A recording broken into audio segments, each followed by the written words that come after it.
Good afternoon, ladies and gentlemen. Welcome to Valhalla Stadium here at Rome, Georgia at Berry College. I'm Derek Black here with Aaron Urson today, where the John Carroll Blue Streaks, 105 years of program history, have led them to Georgia for the first time. Versus the new guys on the block, the Berry College Vikings. Been playing football since 2011, making their first quarterfinal appearance in school history.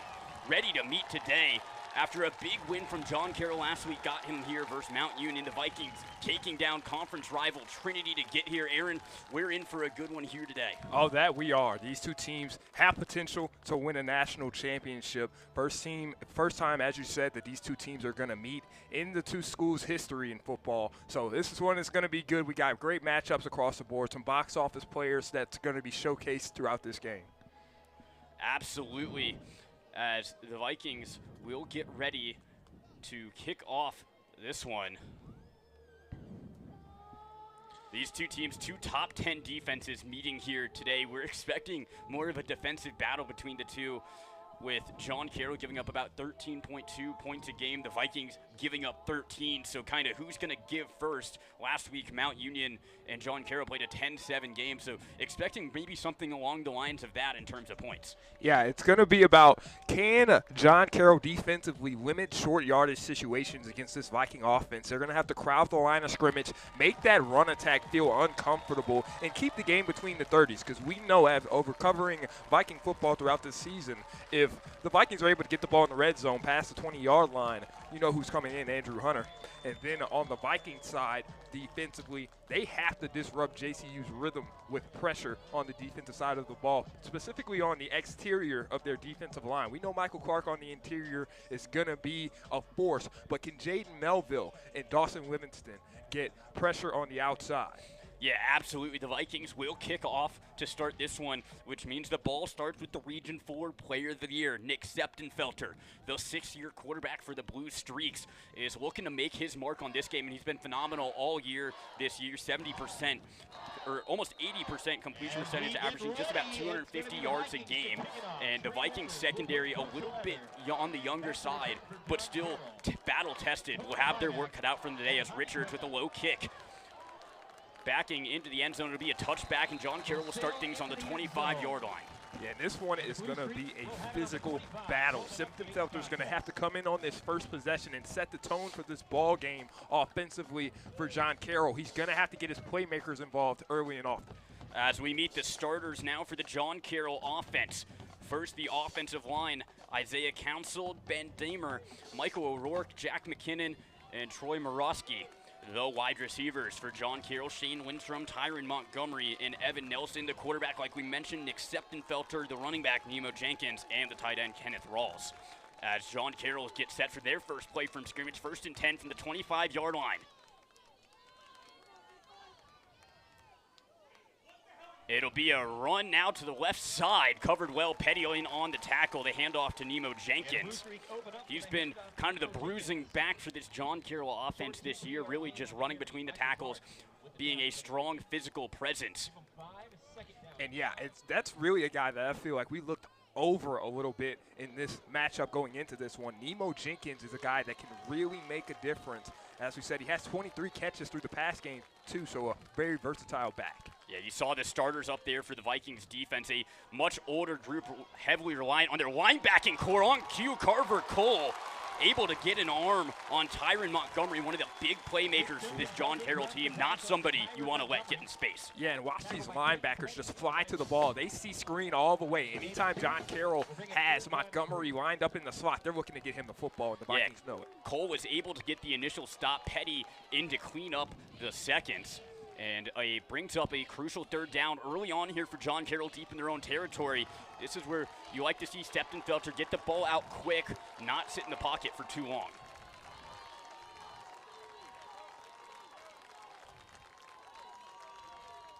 Septenfelter looking, flag on the play. It looks like it's going to back up the Blue Streaks 5 yards as false start.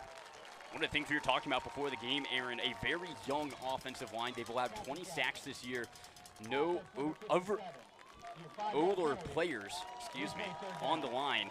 and that could prove costly against a very effective defensive line for the Vikings. Yeah, it can. I mean, you look at it, Isaiah Council, the left tackle, filling in for Grant Myers, their all-everything left tackle who went down with an injury against Randolph-Macon. He's going to have to face up against most likely Jaden Melville in this game, and Jaden Melville is a big-time pass rusher. If he's able to dip through to that outside shoulder of Council, he's going to be at Simpton-Felter throughout this game. 3rd and 8 now for the Blue Streaks after the false start. Simpton-Felter looking downfield and on cue. The pressure from the Vikings comes through. Carver Cole introduces Simpton-Felter to the turf. Yeah, we've heard about that throughout the week. The Vikings want to bring pressure, especially on 3rd down. They got the horses to do it, and you see it there. If it wasn't Cole, it would have been Petty, who we're going to talk about here on the punt block. Petty, one of the great special teams players for the Vikings, lead the country in blocked kicks. And now the first possession for the Blue Streaks stalls out. We heard Coach Berman earlier this week talk about how special teams is something the Vikings do so well and how they'll have to spend some time on it this week. You just saw them check out of a play there and change the coverage a little bit. A fair catch called by Lions after a nice punt there by the Streaks. And now we get the Vikings offense for the first time today as we meet the starters now for the Vikings.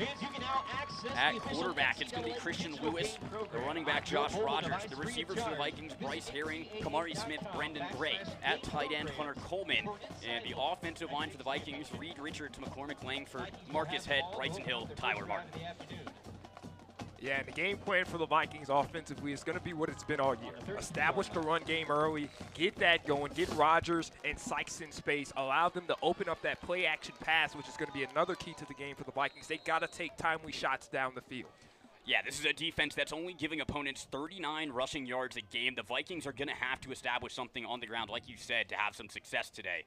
But they're meeting one of the best run defenses in the country. As they'll start on the ground, Rodgers with a good spin outside to get a gain of 5 yards. Yeah, and mechanically, we have seen Josh Rogers kind of incorporate that spin move more than we've seen in the past from him. He had a run last week against Trinity where he did 2 consecutive spin moves. As we meet the starting defense now for the Blue Streaks, on the line, Joe Thimmons, Tommy Wazinski, Ben Day. At linebacker, Gino Balsani, Chris Goldson, Mason Russ, and Kenny Grabowski. In the secondary, it'll be Dylan Crassie in the second half, and Lamar Thomas, J.P. Geronimo, Jacob Fungal, as Crassie missing the first half due to a targeting call in their last game. Yeah, tough break for Crassie, and on his birthday as well, we might add. So the 20th birthday for the young man. He's going to look to make a big impact in the second half for the Blue Streaks. Yeah, we're told he'll be all good to go in the second half, just has to sit out this first half, and it brings up a 3rd down now for the Vikings, about 3rd down and 6. Empty backfield for Lewis. As Turner comes to join him, one of the more blocking running backs for the Vikings. Yeah, interesting not to see Andrew Hunter in with Jake Turner in the game. As Lewis dropping back to pass, has time in the pocket. He'll dump it off to Gray. He's going to have to make some miss as he gets maybe back to the line of scrimmage before being brought down. Yeah, and that's what with the tackle. That's what John Carroll does so well, is their coverage on 3rd down, allowing their defensive line time to get to the quarterback because their coverage is so stiff in the secondary. They bring out Miles Hamby to punt now for the Vikings as the stands filled up. The residence hall stayed open for students to stay another couple days and get as many people here for the Vikings as, like we said, made program history making it to the quarterfinals for the first time as Hamby gets the punt off. It's Lindstrom back on the return, takes a good John Carroll bounce as Pope finally downs it at the 26-yard line, and John Carroll offense retakes the field. Yeah, so pretty much on cue as to what we thought this game was going to be. Both offenses came out, felt out the opposing defense a little bit. Now I feel like Simpton-Felter's going to come out here, be aggressive, and try to drive the ball down the field.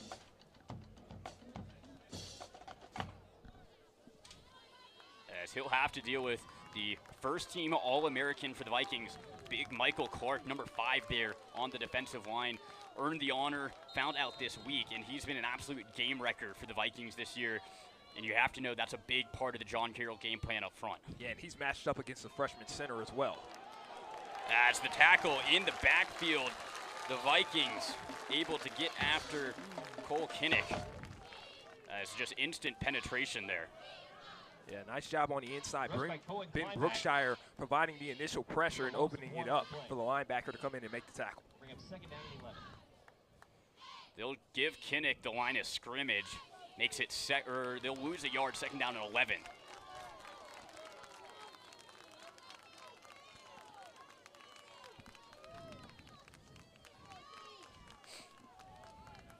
Sempton-Felcher with the quick throw out to Montgomery, one of the playmakers for this John Carroll team. He gets brought down after a good gain of 5 yards to make it 3rd down and a little bit more reasonable. Yeah, again, anytime Montgomery's set up on that outside in the slot, they're looking to get him the football one way or another, and the Vikings are hip to it, so a nice job providing a 3rd and medium. Yeah, Tyron Montgomery, a 2nd-team All-American on the outside, has the school record for John Carroll for receptions and yards as he's eclipsed 100 receptions this season, which is just monster numbers to be putting up. Yeah, and you can see he has a basketball background just in the way he moves.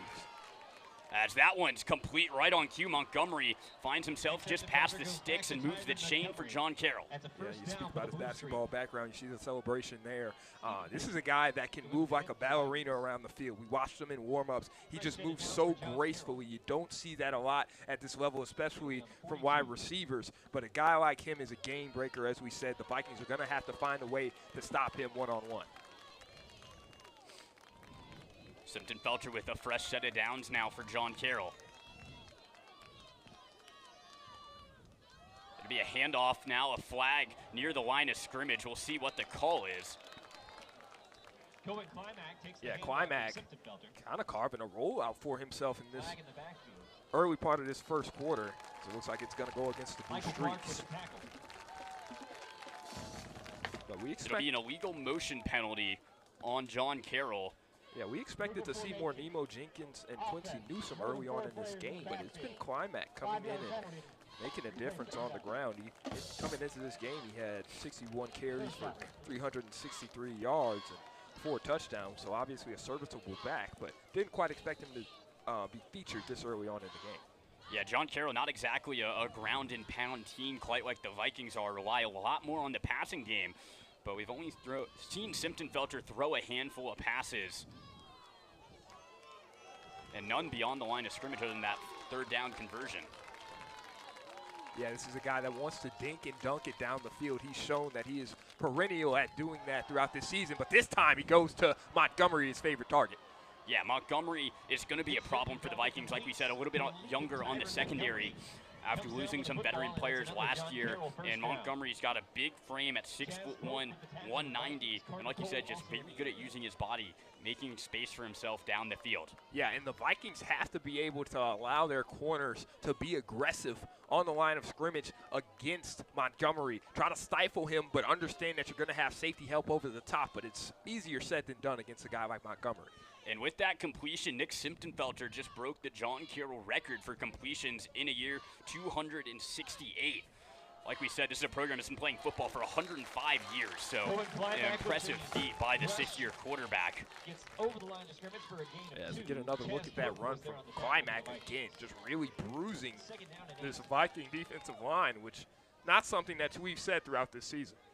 No, Jeff Berman said earlier this week that the Vikings may be one of the best tackling teams they've seen on tape this year.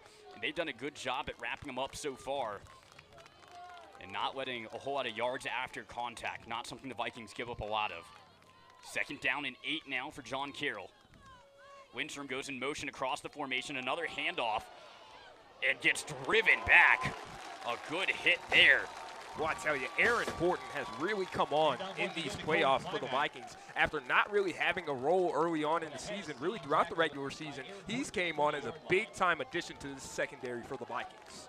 Yeah, and just a much more physical presence, too, than what the Vikings are accustomed to in that secondary. Fits in a lot more with that linebacking core. Yeah. And the way he just goes out and tries to stick someone. Yeah, he's a little nasty. He's one of those defensive backs that is not afraid of contact. He invites it, matter of fact. Yeah, he's been a subject of 3 targeting calls in the last 2 games, but proven innocent on all 3. Yeah. So definitely on the aggressive side. He'll be matched up there with Montgomery at the bottom of your screen. The 3rd down target can't haul that one in, almost an interception. Yeah, an uncharacteristic drop from Tyron Montgomery. Yeah, you look at that, Montgomery had to step on Aaron Horton, but just dropped the ball. And if he would have caught that one in stride, he had a chance to make some people miss and head to the end zone. But instead, a drop, an uncharacteristic drop that time for Montgomery. Absolutely, by far, Sempton-Felter's favorite target there on 3rd and 4th down this year. Just couldn't quite haul it in now, as it'll be the punt unit to come out with Lions inside the 10-yard line ready to receive for the Vikings.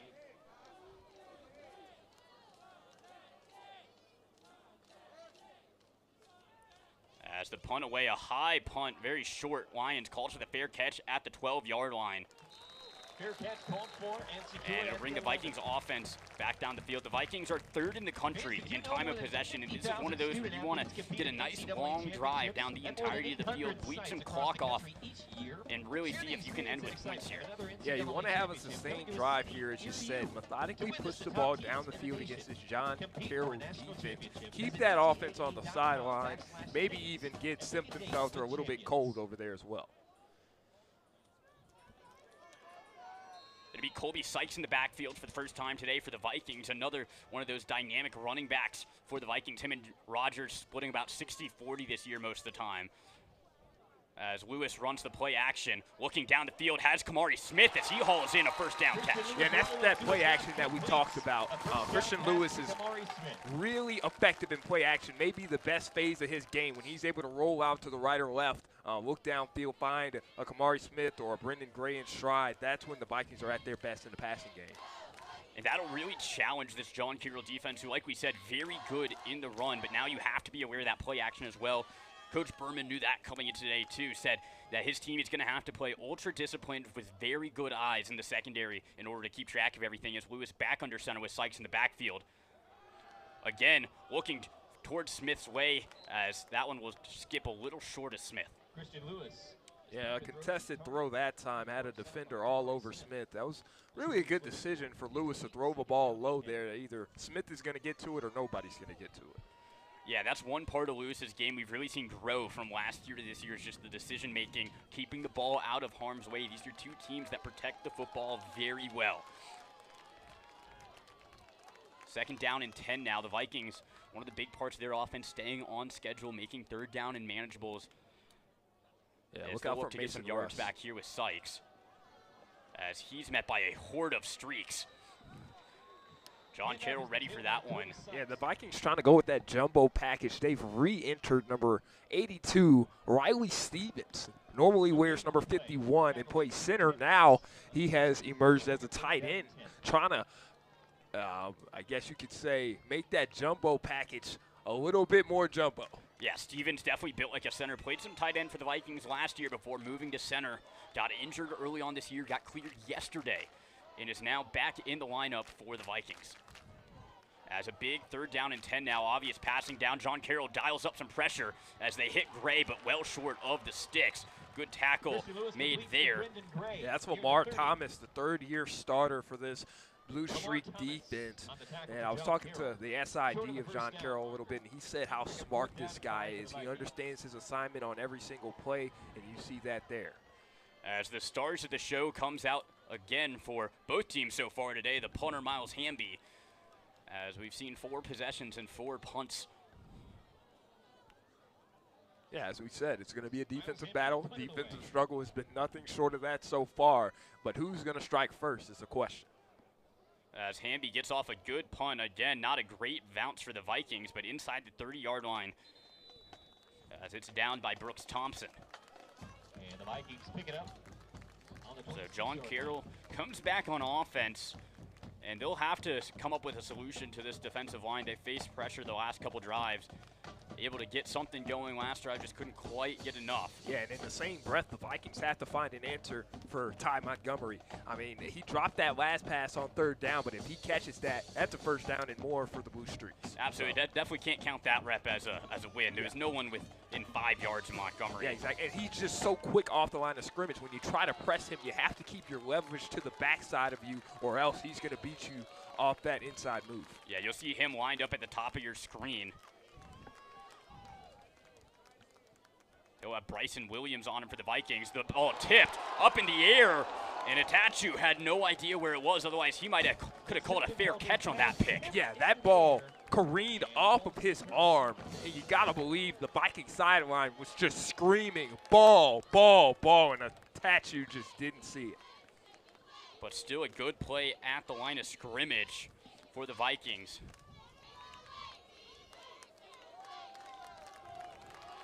As that pressure once again able to get in the face of Semptenfelter, disrupt the throw there as he was looking for Montgomery again. And there's no wonder this guy has 102 receptions now, as the favorite target of Semptenfelter makes his way back to him now as he comes back to the ball and brought down by Petty. You can see Semptenfelter go through his progressions there, look to his first, his second look, and then finally make his way to Montgomery on the other side, who's coming back to the ball. Yeah, never going to be an issue when you got number 4 as your third read on the backside of that play. A nice job by Semptenfelter going through his progression, as you said, being patient, allowing the play to develop, trusting his offensive line, and finding his best player. Yeah, Semptenfelter thrives when he's getting the ball out quick, but he's also not scared to hold on to it, sit in the pocket, wait for your reads to develop, which is what makes him such a threat. As he gets that one out quick once more, the Vikings able to sniff out the screen pass. My goodness, just That's ran a big over. stiff arm. Yeah, ran over a Viking. Big Kenny Rawls stands about 6'4", and I believe 250 pounds. He is a load to bring down, as you see there. Yeah, Semptenfelter and Rawls, high school teammates, not far from here in Franklin, Tennessee, so almost a little bit of a homecoming for the two. As that connection has been giving defenses trouble since their high school days, apparently. Yeah, Rawls will transfer in from North Alabama, a Division I school down in the South. So this John Carroll team has about 3 guys that came from the Division I level on the offensive side of the ball. Semptenfelter, one of them, a transfer from FCS Bucknell, where he played multiple seasons there and then transferred to John Carroll and has been lighting it up there as he's flushed out of the pocket, able to deliver it before Lewis can get the tackle. And there, right on cue, Rawls screaming down the sideline, bullying his way for some extra yardage, and what a connection there as John Carroll begins to march down the field. Yeah, and that was one of my keys to the game, stretching the field with the ability of Kenneth Rawls. You do not see a tight end with that type of speed and that type of size at this level. He has it, and he uses it to his advantage against the Vikings. Yeah, you'll see him just embrace some violent collisions there, run through tackles, and finish his plays. As John Carroll in the red zone, first team in the red zone for either team today. We'll see what they have dialed up here. Yeah, now the Vikings have to dig their heels in, find a way to get a stop here on first down. As Newsome on the carry stumbles forward for a gain of 3. We're going to get another look at it here. As the defensive line for the Vikings was just able to hold strong. Again, dig those heels in, stay disciplined to your rushing lanes, and make the play. Second down and 5 now. They'll give him a generous spot on that play. And Montgomery's already out to 5 catches for 49 yards. And we're in the first quarter. Yeah, he's averaging over 100 yards a game. Lined up on the outside at the bottom of your screen now. He'll go RPO and hand it off. Newsome again with the carry. A little bit more of their speed back as opposed to Nemo Jenkins. And we're going to see it again. The Viking defensive line just digging their heels in, staying disciplined, not allowing the Blue Streaks to get a push and finishing it off. I believe that was Big Michael Clark making the play. And another third down here. Third down and medium. As we'll see Brooks Thompson into the game, the hard-hitting safety. They go to him in dime situations. He's been an outstanding player late in the season for the Vikings. Has really come alive in the last couple regular season games in the playoffs as well. As third down and 5 now, Semptenfelter in the backfield with running backs on either side of him. He'll drop back to pass, looking downfield, and has, guess who, Tyron Montgomery on the sideline to make it first and goal. Yeah, and on that one, he had Montgomery, he had Rawls, he had his running back in the flat. That time, the Vikings just have to be able to identify when somebody comes into my zone, I'm going to pick that guy up and allow the rest of the zone defense to do its job. At the end of the first quarter. And that will mark the end of the first quarter, and we'll throw it down to our sideline reporter, Jonah Hatchett, down on the sideline for some insight. Great championship gear and memorabilia. Can we turn this way a little bit? Well, thanks, guys. You know, we knew coming into today that this was going to be a very defensive contest. Both teams opened up the game with a 3-and-out very exciting football. You love to see something like that this deep in the playoffs. And now it's looking like John Carroll threatening here as we go into the second quarter is going to open up the scoring. Maybe Barry can get something going on the other end as well. Now, something that is important to note here, John Carroll this season is 61 for 66 on their red zone trips, meaning they're more than likely going to get some kind of points out of this situation here. But that's all I've got for this into the first quarter here. I'll see you guys at halftime. Back to you.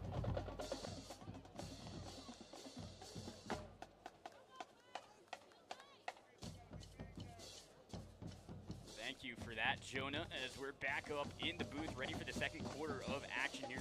Head coach Tony Konchesky talking to his team. The two head coaches here, both region coaches of the year in their respective regions, have done an outstanding job with both of their programs. Tony Konchesky, the sole head coach of Barry, as for their entire program history, he's been at the helm. As on the other sideline, it'll be Coach Berman, who a John Carroll quarterback himself back in 1995 in his third season with John Carroll now. As John Carroll will take over now on the opposite side, 5-yard line, 1st and goal after the catch from Montgomery. As John Carroll looking to put the first points of the day on the scoreboard. Watch Montgomery at the top of your screen. If they throw the football, it's got to be going his way. As that one, a handoff to Newsome, gets dragged down by, guess who, Michael Clark, the first-team All-American, sniffs out that one. Yeah, the majestic bear, as we like to call him. Michael Clark working on the freshman center, able to spin off him, go attack the football. Nice job by Michael Clark.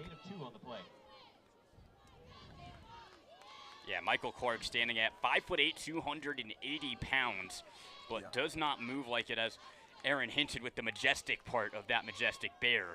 I mean, he's working against the freshman Michael O'Rourke, who has done a really good job this season for the Blue Streaks, but it's a different ball game when you're going up against the All-American. Absolutely. 2nd down and goal, now need the end zone if you're John Carroll. It'll be another handoff, this time up the middle, heart of the Barry defense. No signal yet. It looks like he'll be down at the 1-yard line. Newsome with the handoff that time. Looked like it was Brookshire first to the ball for the Vikings. Yeah, nice job by the Vikings, again, being disciplined to their rushing lanes and attacking the football once they see the ball carrier. That's what we get. It'll be 3rd down and goal from the 1-yard line, but wouldn't be surprised if this is 4-down territory for John Carroll, much like the Vikings, ultra aggressive on 3rd and 4th down this year. Not afraid to go for it as the jumbo goal line package in for John Carroll. And touchdown, John Carroll. Newsome finds his way into the end zone and scores the first points of this ball game. John Carroll goes up 6-0 here and strikes first. Yeah, and that's just mano-a-mano football. Everybody put a hat on the hat and allow your running back to exploit the hole. Big-time job by the John Carroll offensive line and Newsome finishing it off. A good drive there by John Carroll. Worked their way down the field very well. Started inside the 30-yard line. As the extra point is up and good. Makes it 7-0 Blue Streaks. As we'll take a quick break and be right back for kickoff. Here in the second quarter, it's John Carroll 7, Barry 0.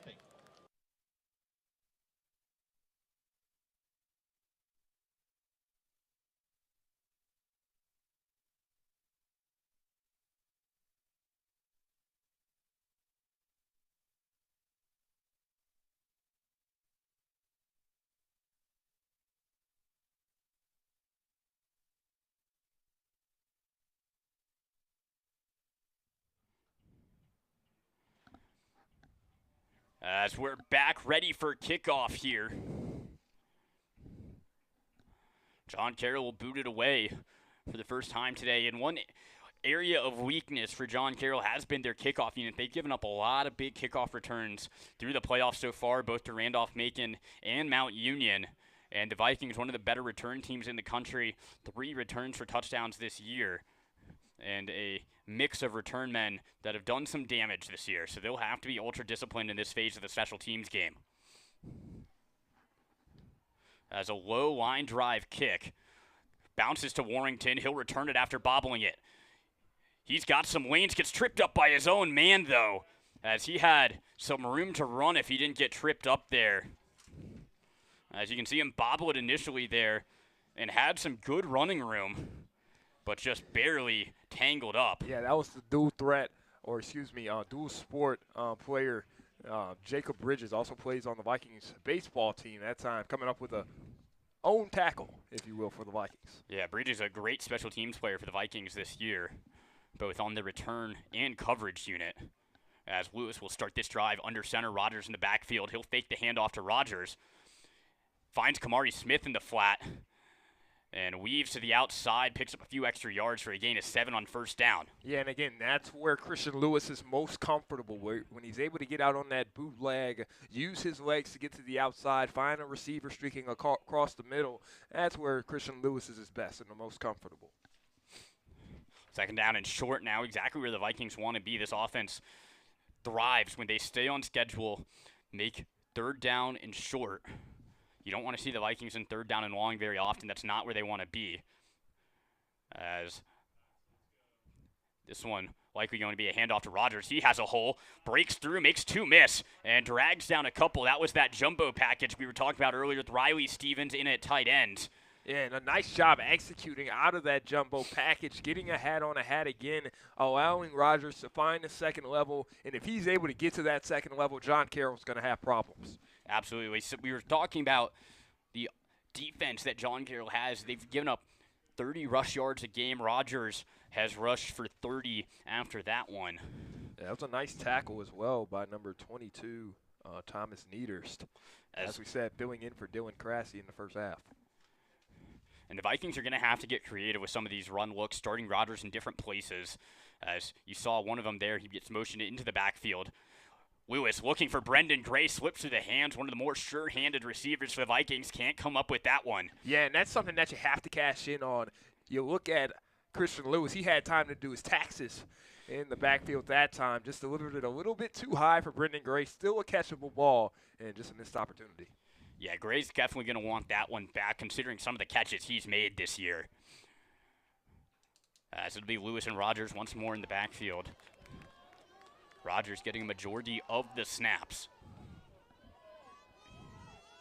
You see Walker Williams now in the backfield, another one of those big tight ends. He'll be into block. Lewis looking downfield. Cam Coleman somehow holds on. He just got a Cam Coleman sandwich at the 45-yard line. Look at the way that Cam Coleman, the sophomore, is able to go across the middle and high point this ball, take a slobber-knocking hit, and hold on to it on the way to the deck. A flag, though, on the play brings it back. Wow. They'll call holding on the offensive line to make it 3rd down and 10. A costly error for the Vikings and not one you can make. That is a tough break for the Vikings. We'll see if we can get a look at it, as looks like they called a right tackle for it. Tyler Martin. The Vikings not where they want to be, 3rd and long now. They'll need something downfield. Lewis is in trouble. Gets out of the pocket, looking downfield, has Lyons on the sideline.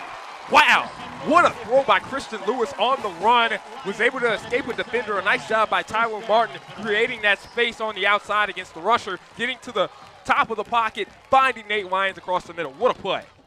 Yeah, that's a beautiful play there. Like you said, Tyler Martin, the second-team all-conference O-lineman, the only O-lineman for the Vikings that didn't make first-team All-SAA, but by all means is not a weak offensive lineman. He has played excellent this year.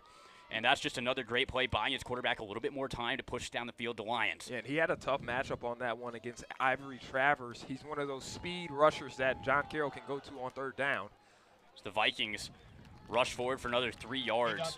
And between just the way the Vikings want to run the ball and the way John Carroll stops the run, it's just going to be a knife fight in a phone booth up in that box. Just anything you can get, 3 yards at a time for the Vikings. A knife fight in the phone booth. That's a new one. Only one's going to walk out, and it's just going to be who can run the ball or who can stop the run. Yeah. 2nd down and 7 now. Lewis and Rogers remain in. We haven't seen much of Colby Sykes as he's been nursing an injury. As he's looking downfield, and that one is underthrown, and John Carroll comes up with the first turnovers of this game. Wow.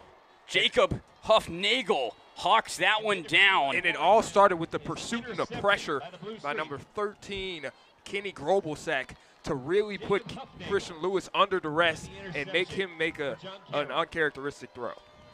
Yeah, Lewis throwing off the back foot historically has not been a good recipe for the Vikings, as that's one Lewis is going to want back, especially since Warrington, if he put a little bit more air under that ball, had him down the field. Yeah, and a tough break for the Vikings as they started to string together a good-looking drive. And again, it all started with that pressure from Grobelsek running straight through the running back that was supposed to be in support against the pass rush. But again, a costly mistake for Christian Lewis. He's going to have to keep his head and bounce back quickly.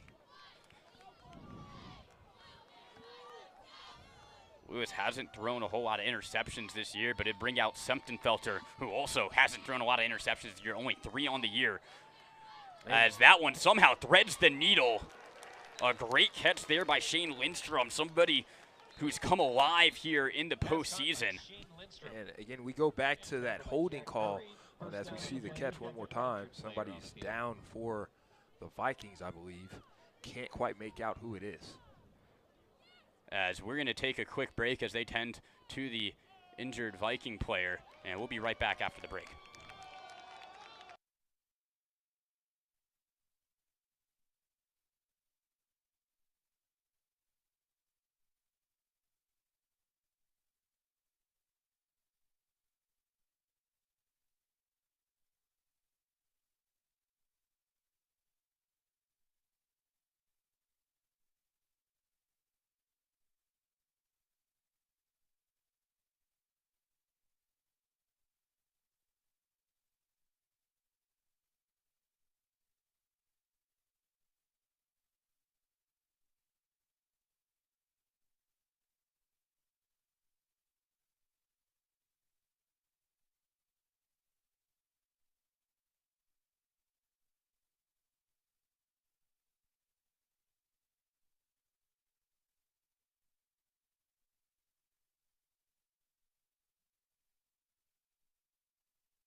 Back after the injury timeout, it was Stephen Pickett down for the Vikings, but walks off under his own power. A little shaken up there, just kind of took a little bit of friendly fire based off the replay.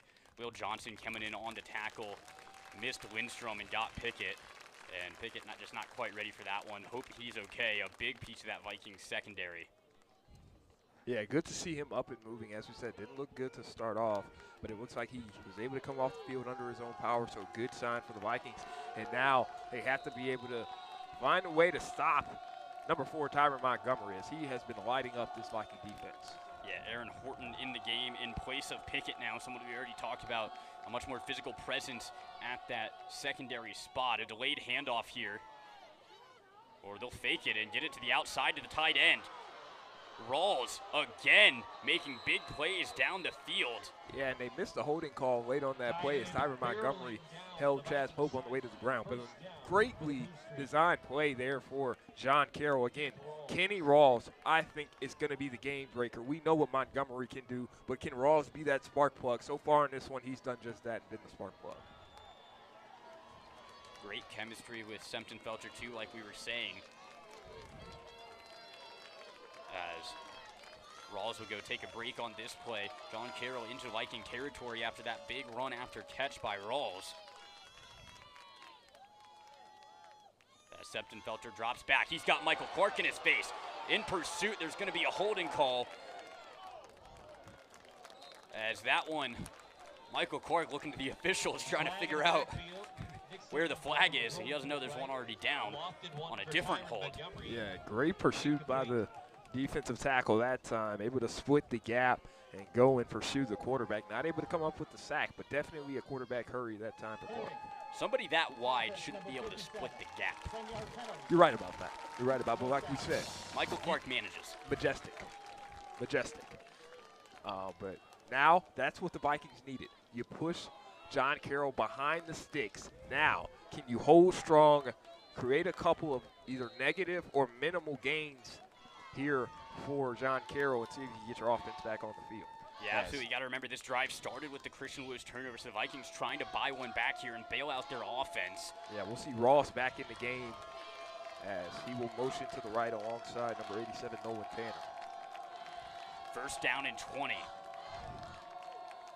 They'll run it here as Jenkins gets 4 yards back for John Carroll. That is a big-time play by Will Johnson because that was going to be a much bigger gain if Johnson isn't able to close the gap and make that play. Yeah, like we said earlier, the Vikings extremely good in the tackling, as that was the biggest problem in their first-round matchup versus LaGrange. They just couldn't tackle very well, and they've gotten back to what they're good at with this one. At least in last week versus Trinity, and throughout the whole year, have been very good at limiting yards after contact. And these running backs, if they want some, are going to have to earn it. Sempton-Felcher looking up the middle.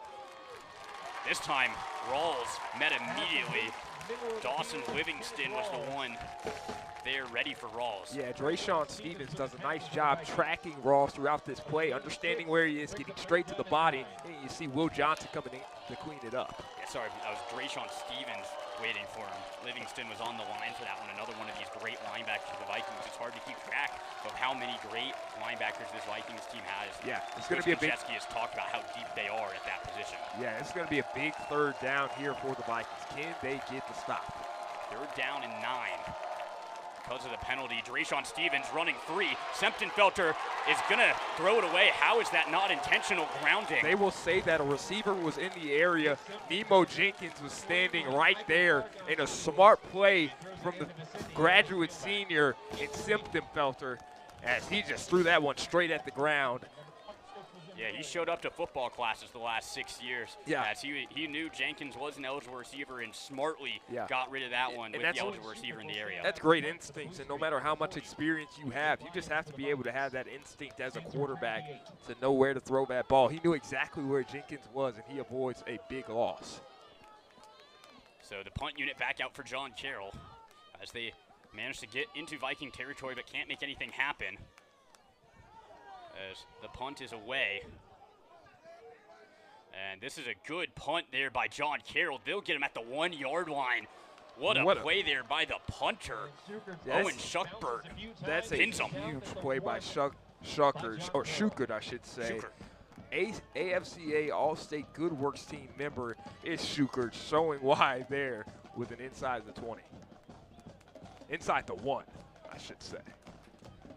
Yeah, like a good neighbor, Schuckert is there, pins him inside the 1, and the Vikings are going to have to claw their way for a little bit of breathing room here. Yeah.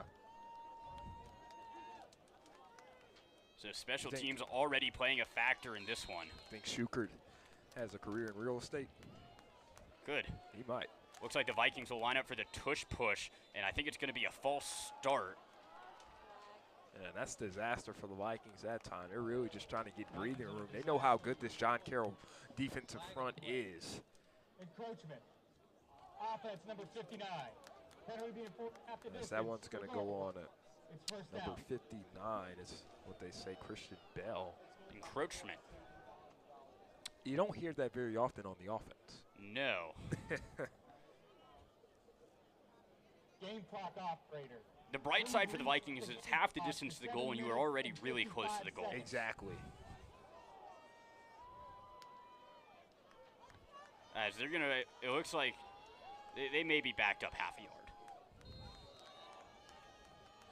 So Lewis will try to charge forward here. And I'm not quite sure if I agree with this philosophy. I mean, you're trying to gain a yard or two, but really what difference does that make at the end of the day? You're still backed up on your own goal line. Try to get a positive play because basically you just dissolved the first down opportunity. Yeah, and Andrew Hunter and Colby Sykes into the game for the Vikings. The first time we've seen Andrew Hunter today, a little bit more of the mobile quarterback. And I agree. think you trust your offensive line and trust your quarterback's decision-making skills, as that's exactly what they'll do here, looking for Sykes as a receiver. Hunter taking off on his own now, and that's the breathing room you need if you're the Vikings. Yeah, that's a big I think play that by should have been Hunter. the first down play call right there. Exactly. Should have went to it on first down. A great decision by Hunter. He could have went to Sykes in the flat, but saw the defense starting to converge on him and then elected to use his legs. Yeah, that's one that if Sykes caught, he might have had a conversation with Hunter on the sideline about maybe not throwing that one next time. Exactly. A great decision. That's what we like to call a hospital ball if he would have let that one fly to number 2. It's not how you make friends. Yeah. As Hunter remains in the game for the Vikings. Jake Turner in the game now, too. Everybody on the line of scrimmage for the Vikings. And Hunter's going to take off, use his legs. As he charges forward, that'll be good enough to move the chains. And that's exactly what the Vikings want to do to you. Get everybody up on the line of scrimmage and let Hunter just plunge his way through. Yeah, exactly. And I think if you're Coach Konchesky, you have to be comfortable with allowing Andrew Hunter to come in on second and medium, maybe even on first down. Show that to the Blue Streaks, get them out of rhythm, then throw Christian Lewis back in to the fire, as he had that interception earlier on in the game. So maybe John Carroll trying to get into his head, make sure that they figured him out. You throw Andrew Hunter out there, that's a totally different look, and John Carroll has to adjust. As Christian Lewis back into the game now, Hunter's served his purpose, at least for now, as Sykes in the backfield for the Vikings. Lewis looking to pass. He's going to go down the field, has Cam Coleman, and that's his second interception of the game. Lewis misses again, and that's another big defensive play. Intercepted. Yeah, that was, Adam Lecart. oh, you get the number on that interceptor. That's a big miss there by Lewis. He had Coleman for a second, but the coverage just a little too good.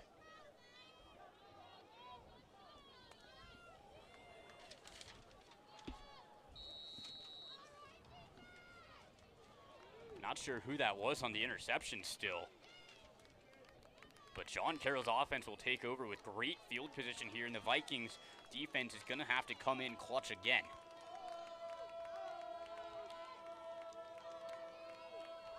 And now if you're the quarterback's coach down there, what are you saying to Christian Lewis right now? I mean, you just got to be comfortable with singles, as Climac that time able to run through the Viking defense again.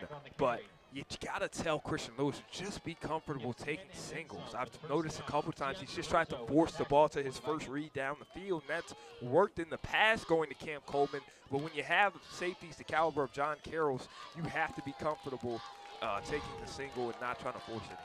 Yeah, this is a secondary that's not necessarily known this year for taking the ball away. Only 5 interceptions on the year as a team, but they've added 2 today and have been playing lights out when they've been tested so far.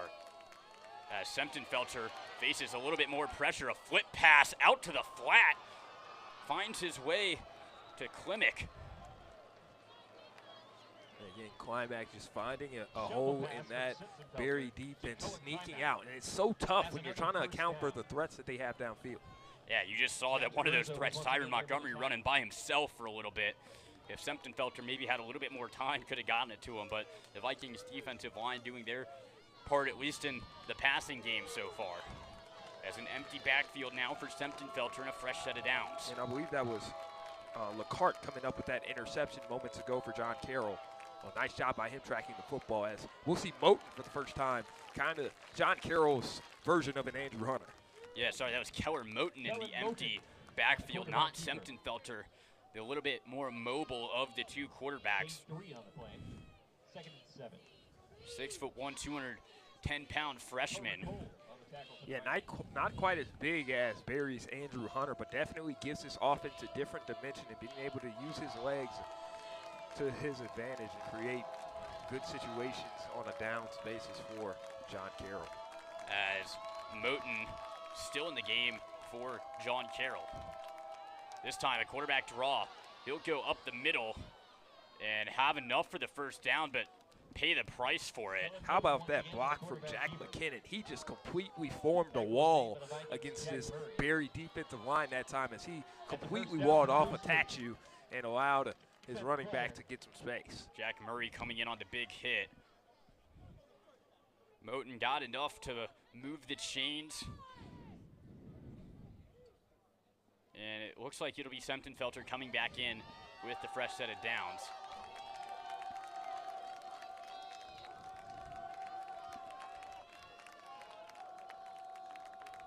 The last one, a 7-yard gain for John Carroll, as they're once again inside the red zone. The Vikings haven't taken a trip to the John Carroll red zone yet this half. Yeah, Newsom in the backfield. He's already got a touchdown. See if they try to get him involved here in the backfield.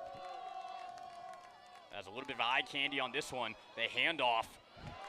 Newsom gets brought down after a gain of 3. Nice reaction that time from Christopher Lewis for the Vikings, identifying what the play was and then attacking the football. Yeah, like you said, a little bit of eye candy. They're able to decipher all of it and finally get down to the bottom of it and track down Newsom for a small gain.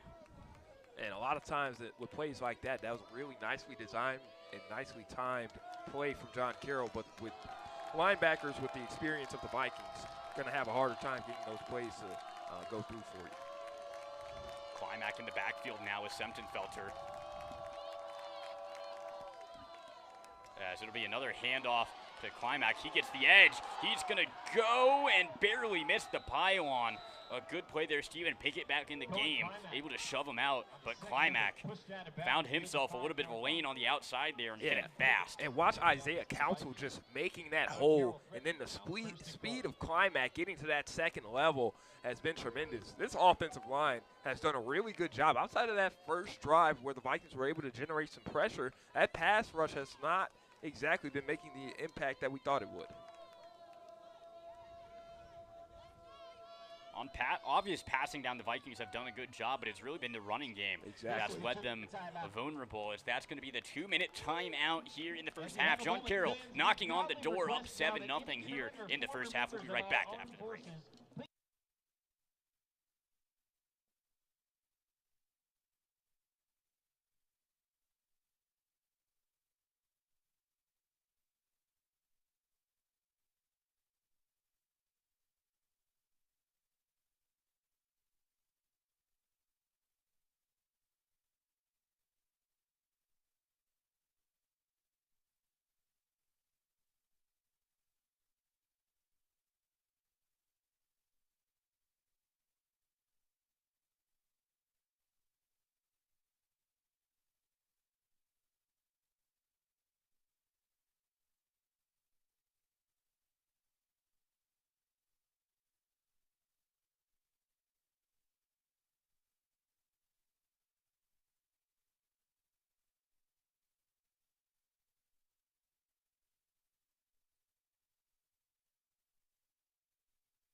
As we're back here, John Carroll after the run by Climack.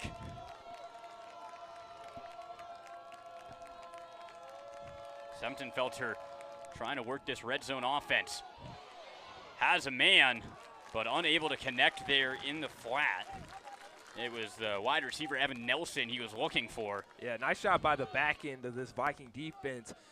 Kind of just spreading out, finding a body, and finding a white jersey and stopping that play. 2nd down and goal for John Carroll, looking to make this a 2-score game. The Vikings do get the ball coming out of halftime. 2nd down and goal. Watch out for Lindstrom, number 2 at the top of your screen right now. He is dangerous in the red zone. 14 touchdowns on the game. In the season, sorry. None in this game so far. But that's one on the ground again. John Carroll gets it done on the ground. Cohen Climack has just been a monster. Really the 3rd running back on this John Carroll offense, but he is showing that he has some box office ability. Absolutely gets in the end zone. Yeah, you're going to see him come out in the flat and just kind of get lost in the sauce as he gets a really good block that time from Ross, spins off and into the end zone. Nice job. The extra point is up and good, makes it 14-0 on the bright side for the Vikings. this could be a tie game really fast here. You run a 2-minute drill, find the end zone, and then you get the ball coming out of half, and just like that, you got yourself a brand new ball game. So hope not lost yet on the Vikings sideline. And this is a team that you know is going to fight till the end. Yeah, and again, Christian Lewis has to divert back to the level of his training throughout the offseason. That's something that Coach Konchesky talks a lot about, is how hard this team works in the offseason, in the fall going into this season, or excuse me, in the summer going into the season. These guys work really hard. They have to divert back to their training, especially Christian Lewis as their leader and their quarterback. It absolutely is. A good crowd here today for this one. John Carroll, despite being Northern Ohio, has traveled well for the occasion, as a lot of their fans probably not opposed to a little bit of the warmer weather down here in Georgia compared to what they were playing in last week. Yeah, exactly. Not the best conditions out there for some football, but you come down south, you're going to get a beautiful day just like this, a perfect day to play football, and John Carroll is they're really enjoying it so far in this one. 55, not a cloud in the sky, and you got a 2-touchdown lead. It doesn't get a whole lot better than that if you're John Carroll. Yeah, with a chance to advance to the semifinal game of the national tournament. Warrington on the return gets right past the 25-yard line. Yeah, I want to see the Vikings play with force. You kind of see it on that kickoff return with the blocking in front. But I want to see the Vikings play with force. Take it to John Carroll a little bit. It seems like John Carroll has been the aggressor throughout this ball game. Besides that first defensive exchange that the Vikings were able to get that sack, it's really been John Carroll controlling the game. We'll see if Christian Lewis can flip that. Yeah, the Pats is an offensive line that's prided themselves on being what they call violent, going out there and making plays happen, and they're going to need to get back to that, as it'll be a handoff for Rodgers, seeing if they can get anything going on the ground as they're able to get 4 yards on first down there for a good gain.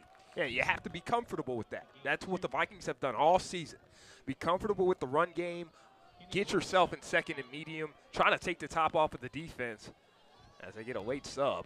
Vikings going fast there, taking advantage of the late sub, finds Brendan Gray across the flat.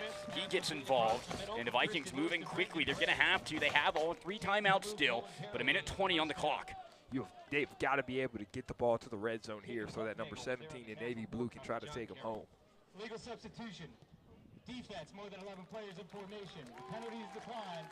Yeah, there was a flag there for the late sub called. Barry will decline the penalty, but the bright side is that stops the clock for them, so they don't have to hurry up as much and they don't have to burn a timeout. So even though you decline the penalty, still makes a big impact here as Christian Lewis gets set for a fresh set of downs. Finds Gray on the same route as last time, a gain of 5. And like you said, take those, be comfortable with them, embrace them. You can see his eyes and where they're going. They're not going as much downfield to start the playoff. He's going to it, and if it's not there, his eyes are automatically Christian Lewis is going to the intermediate route. As this time he does go downfield and misses his target. Herring got behind his guy, but just a little bit overthrown. Yeah, that was Jacob Huffnagel in coverage as Bryce Herring was just able to use that track speed of his to get past him, but just a little bit too far out front of the receiver. At least it wasn't underthrown. And that is true. You underthrow that one, and we're going the other way once again. And yeah, Bryce Herring has been a guy that just has to get going in these playoffs. He only has 1 catch for 1 yard. That would have been a big way to get him going if he could have came down with that one. Clock stops at 1:01. Brendan Gray in motion across the formation. Lewis runs into some trouble, gets out of the pocket. Still looking downfield, and Lewis is going to wisely step out of bounds, well short of the first down marker, though. They need the 50-yard line. They'll get the 46, and it brings up 4th down. Yeah, it's going to be 4th and 5, and this is a crucial situation, and Coach K is not going to gamble all his cards just yet. He'll send out the punting unit. He'll keep a couple chips in his back pocket for now. You can't win the game in the first half, but you certainly can lose it. And going down 3 scores into halftime would be catastrophic if they didn't get that first down. So Hamby comes back out to punt. And be careful about a fake in this situation as well if you're John Carroll. Definitely at the top of your mind, kind of in that danger zone. It looks like Hamby will just kick this one away. A good punt by Hamby. Backs up Lindstrom. As Brendan Gray, the long snapper wide receiver, is the first one down there, and he's not able to make that tackle. But how about Lindstrom able to change direction so quickly as he had to back up about 5-10 yards to get to that ball, and then able to turn on the jets and get past Shaz Pope and pick up a couple yards. Shane Lindstrom was the punt returner. 42 seconds left as the John Carroll offense comes out onto the field. So Yeah, see, this is going to be an interesting situation because you got 42 seconds, obviously, still all 3 timeouts. Felter, as good as he is, maybe not necessarily known for pushing the ball down the field, but he'll have to do that here with 42 seconds left. Yeah, but I really do believe that the Blue Streaks are not going to be conservative on this possession. They believe that they can take a 3-score lead going into halftime, so no time for the Viking defense to relax. Wouldn't be surprised to see him test some of those short yardage plays we've seen so far and get some yards after the catch towards the sideline, see if you can step out of bounds, save those timeouts as they just take one now, bumps them down to 2 timeouts. But like I said, a 3-score lead going into halftime, even with the Vikings getting the ball, would be a huge shift for John Carroll. Yeah, and look out for Kenny Rawls. I mean, they've hit him a lot in the short yardage passes, and he's been able to get to the second level, and he's really shown some speed that, quite honestly, on film, I didn't see him have.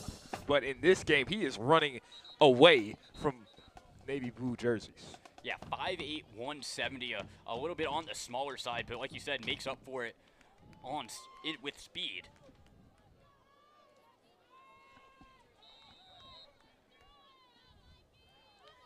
As they will just hand it off here, see if they can get anything going on the run game. A flag comes in from the backfield. It looks like in the area of a hold on the offensive line. Yeah, and again, John Carroll just creating that push. They're shifting their offensive linemen. They know exactly where to go to make that hole, but it will be a hold on John Carroll. Yeah, I think the hole happened because of the hold. That's pretty good cause and effect there, Derek. Yeah.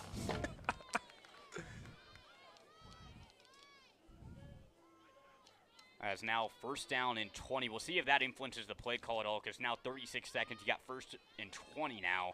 Backed up. This one might be when you play it a little bit more conservatively. And now the Vikings start to think about using some of their timeouts. Try to get the ball back here. You never know what can happen in special teams to try to get good field position for Christian Lewis and company. Yes, they will hand it off again, and this time that goes nowhere. Vikings seem like they've gotten a little bit better stopping the run here. And they're not going to elect to burn any timeouts. They're going to take this one into halftime. 2nd down and 19. Coach Konchesky seems content to go regroup into halftime locker room. But John Carroll looking to keep their foot on the gas, up 14-0 here in the first half of the D3 National Quarterfinals. As we'll step away for halftime, we'll throw it down to Jonah Hatchett, our sideline reporter, first. And we'll see you for the 3rd quarter.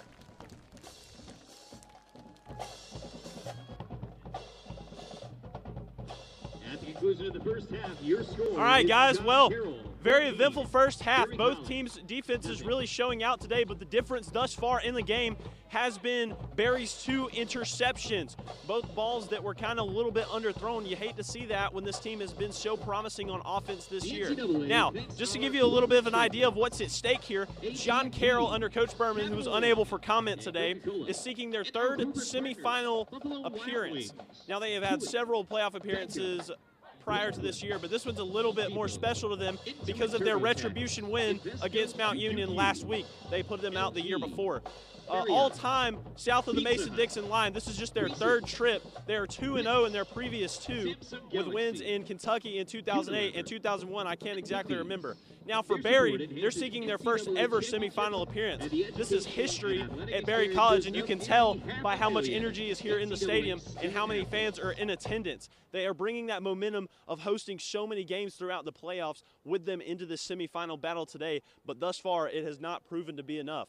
We thank you for joining us for the first half of coverage, and we will be back right after halftime.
All right, guys, well, I'm here with Barry head coach Tony Konchesky. Coach, this Elite Eight game and having it at home, what does this kind of setting mean to you? Well, I think the fans have been awesome. I mean, on both sides. You couldn't ask for better weather. I mean, if we would be playing this in Cleveland, Ohio, or Alliance, Ohio, it would be about 50 degrees different. So, what an awesome day and an awesome atmosphere. You know, in the first half, too many self-inflicted wounds for us. I think we're playing hard. I think the energy's there, the effort's there. We just can't beat ourselves, and right now we are. Yes, sir. All right, well, thank you, Coach. I'll let you get back to it. Back to you guys.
Welcome back, ladies and gentlemen, to Valhalla Stadium. Derek Black, Aaron Urson with you. Excited for the second half here as John Carroll took over that first half late there, drove down a couple times, and took advantage of the Vikings being careless with the football. 2 turnovers in the first half for the Vikings, not the recipe for success as we take a look at some first half stats here.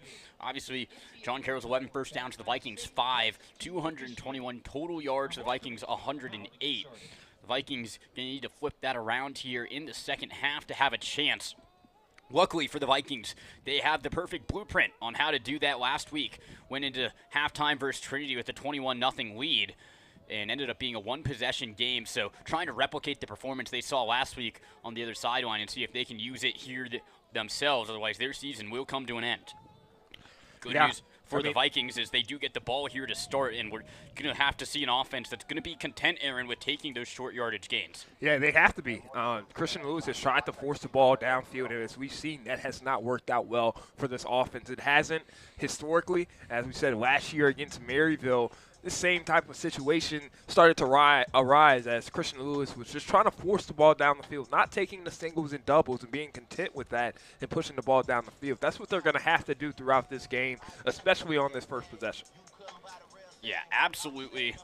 Christian Lewis, the senior quarterback for the Vikings, just needs to be a little bit smarter with the football, be a little bit more patient.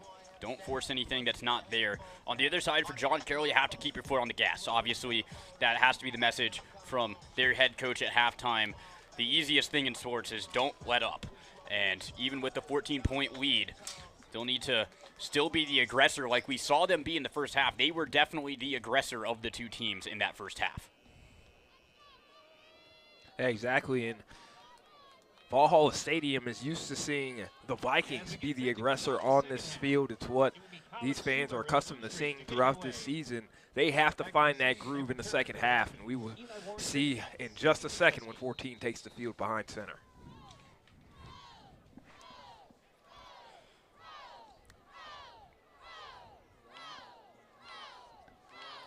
So the kickoff is underway. Warrington will receive this one in the end zone and still choose to run it back.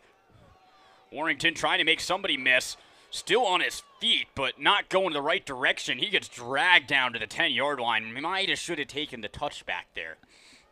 Yeah, Warrington has been really aggressive on these kick returns. He's probably causing himself some pain, but we're going to feel a couple of those hits tomorrow, most definitely. You're going to feel a couple of those hits now.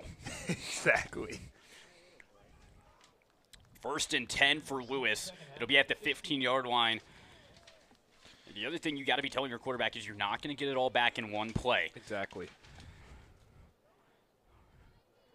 So It'll test the patience of this offense. We see Riley Stevens in motion there, another one of those senior leaders back today like we talked about in the first half. As it'll start on the ground with Rogers. He hits the hole.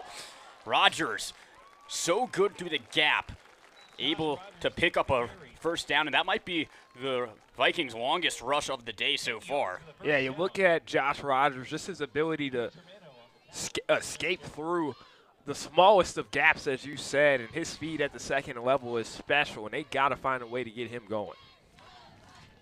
Yeah, obviously John Carroll is one of the best rushing defenses in the country, but I don't think that should deter the Vikings from the amount they run the ball. Stick to what you're good at, and they've been phenomenal running the ball this year.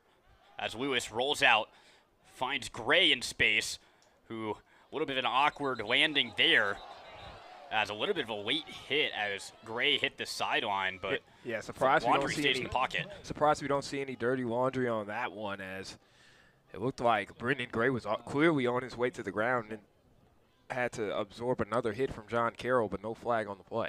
2nd down and 10, no gain on the play as we saw a great catch that, just a little awkwardly, couldn't make anyone miss and get some yards after the catch there, something that he's historically been very good at. As Rogers deep in the backfield here. Yeah, Kamari Smith on the bottom of your screen matched up with Dylan Crassy. So the handoff goes to Rogers again. Spins forward, maybe a gain of a yard, but they won't give it to him. Yeah, now you set yourself up for 3rd and long, and here if you're Christian Lewis, you got to understand where your 1st, 2nd, and 3rd reads are. Make sure that you don't put the ball in harm's way. Put the ball in a position where it's either a blue jersey carrying the ball or the ball hits the ground. Yeah, something you hear coaches say a lot is making sure the drive ends with a kicker, whether that's a field goal, an extra point, a punter. Exactly. You don't want to end it in turnovers, and that's what Lewis has to remember right here is Jake Turner in the backfield to block for him. As Lewis surveying, has Nate Lyons and almost had pick number 3. And I would love to see, as Jake Turner is looking for a block, if he is not able to pick anyone up, escape as a safety valve for Christian Lewis to be able to outwit the football, at least get some positive yards, maybe even a first down if he can make somebody miss. The Vikings stall in their first drive after the good run by Rogers to start, but nothing able to be sustained. Lindstrom back to return for John Carroll. Shane Lindstrom stands back to return for the Blue Streak at the 4. Yeah, you just can't set yourself back against this John Carroll defense, especially, like you said, with how good their rush defense is. As that ball is tipped! The Vikings might have it. Lindstrom with an error there. Bounces off of him in a big special teams play by the Vikings. And this can be a monumental moment in this ball game for the Vikings that they are able to convert this into points. As it just looked like that ball was starting to die out. Looked like John Carroll as a unit wasn't really aware of where the football was. You can see Lindstrom point to it, and it just bounced off the face mask. Will Johnson, the one to jump on it. Yeah, and they were just really unsure on that one, Lindstrom looked like, because at first he was pointing in front like, don't touch it, don't touch it. Then it bounces to him, and he's like, you know what, I'll try to gather it. And instead it's Viking ball. Could be a big turning point for the Vikings, maybe the spark of momentum they were looking for. As Andrew Hunter in now for the Vikings. 1st down and 10 from John Carroll's 40-yard line. Quick throw out to Kamari Smith. A good block there. Reed Richards all the way out. And he fumbled the ball, hands it to the linebacker. John Carroll has it right back. Wow.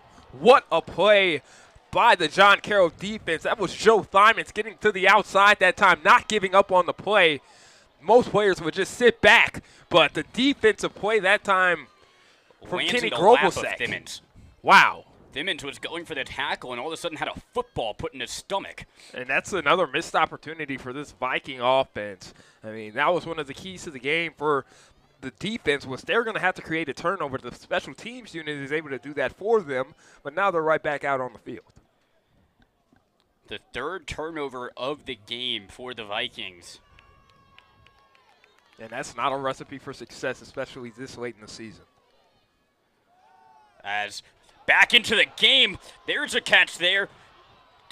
Ty Montgomery just showing that he is one of the best receivers in Division III football. You look at him get off the line, he is one of the best in the country at this inside move on the slant route, and there's just nothing you can do defensively if you're the Vikings. Yeah, you see him split that gap, and it's like he's going 65 in a school zone, just flies right through, Yeah, and nobody will catch up to him. He's holding on to that hand. Not sure if he may have got banged up on the tail end of that play, so it's something to keep an eye on.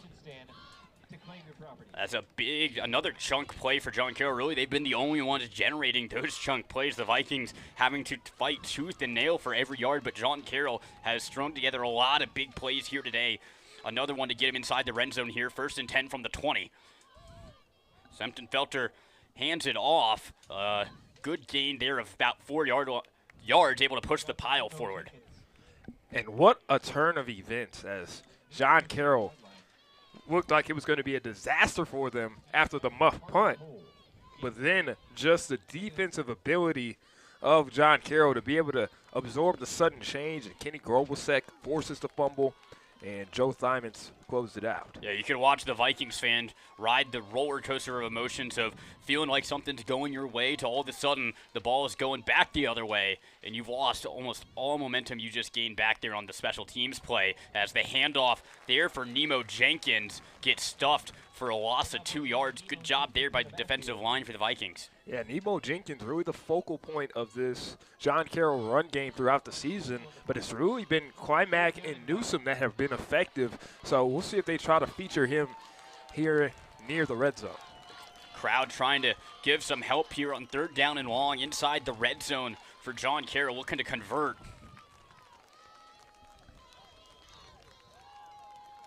John Carroll today, 3 for 6 on 3rd down, above the Vikings' defensive average. Sempton-Felter scans, has Montgomery. What a block by Lindstrom. And there's the flag, as that was a blindside block. It looked like Jaden Melville was calling for somebody to come and help up. I believe that was back. He Christopher gives him Lewis. the double thumbs up. Yeah, I mean, you look at that play. That's just a dangerous block. Lindstrom weighing the boom on Christopher Lewis, just unsuspecting at all. Turned around and just had a world of pain waiting on him.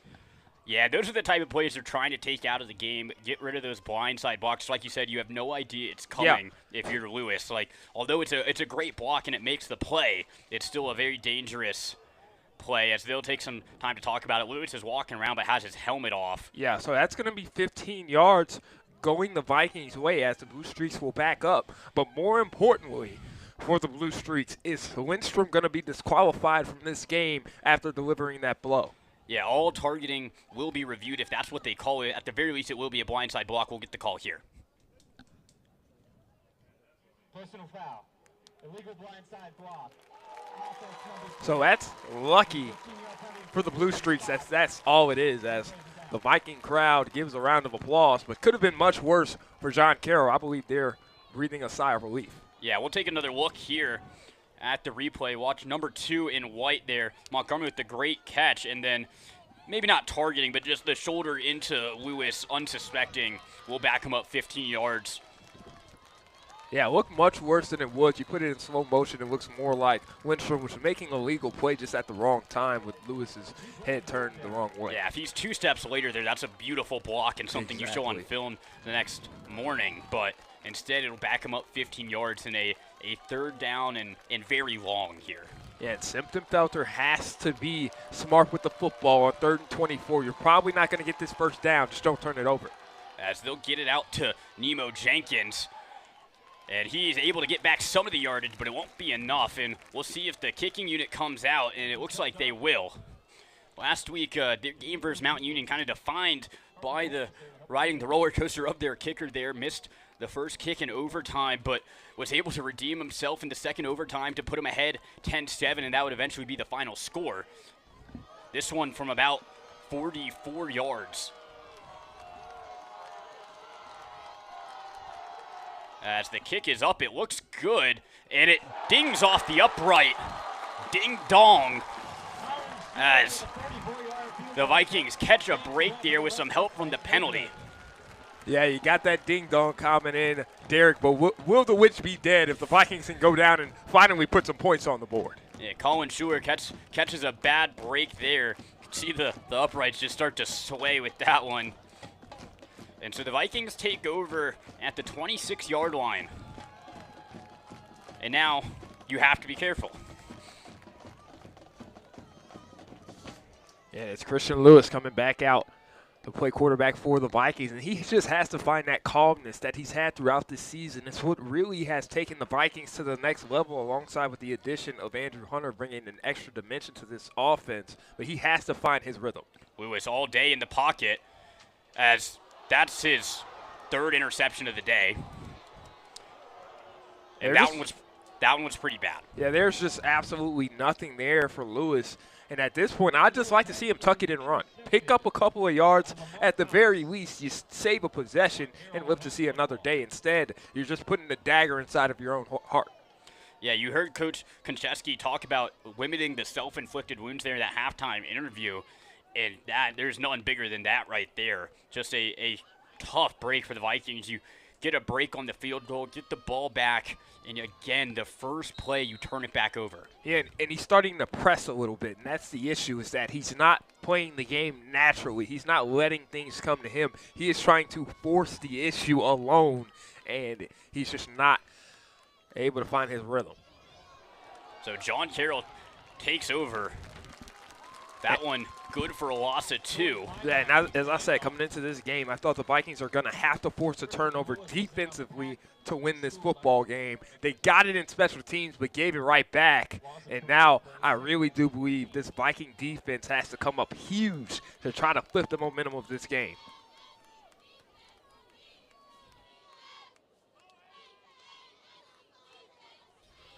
Second down and 12 now for a John Carroll offense that everything has gone right for them today. Tyron Montgomery having himself a day. As you see him at the bottom of your screen there, number 4, coming back to the ball.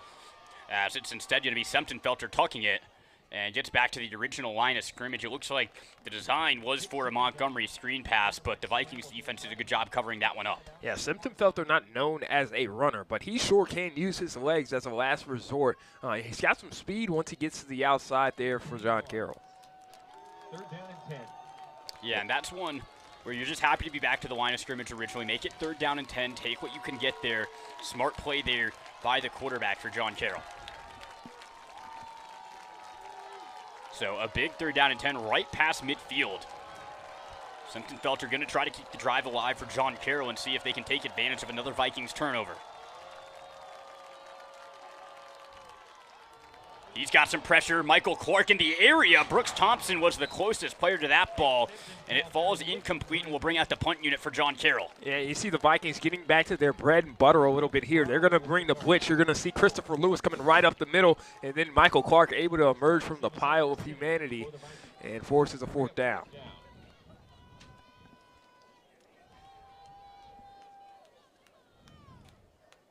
So Nate Lyons back to receive. He's inside the 10-yard line.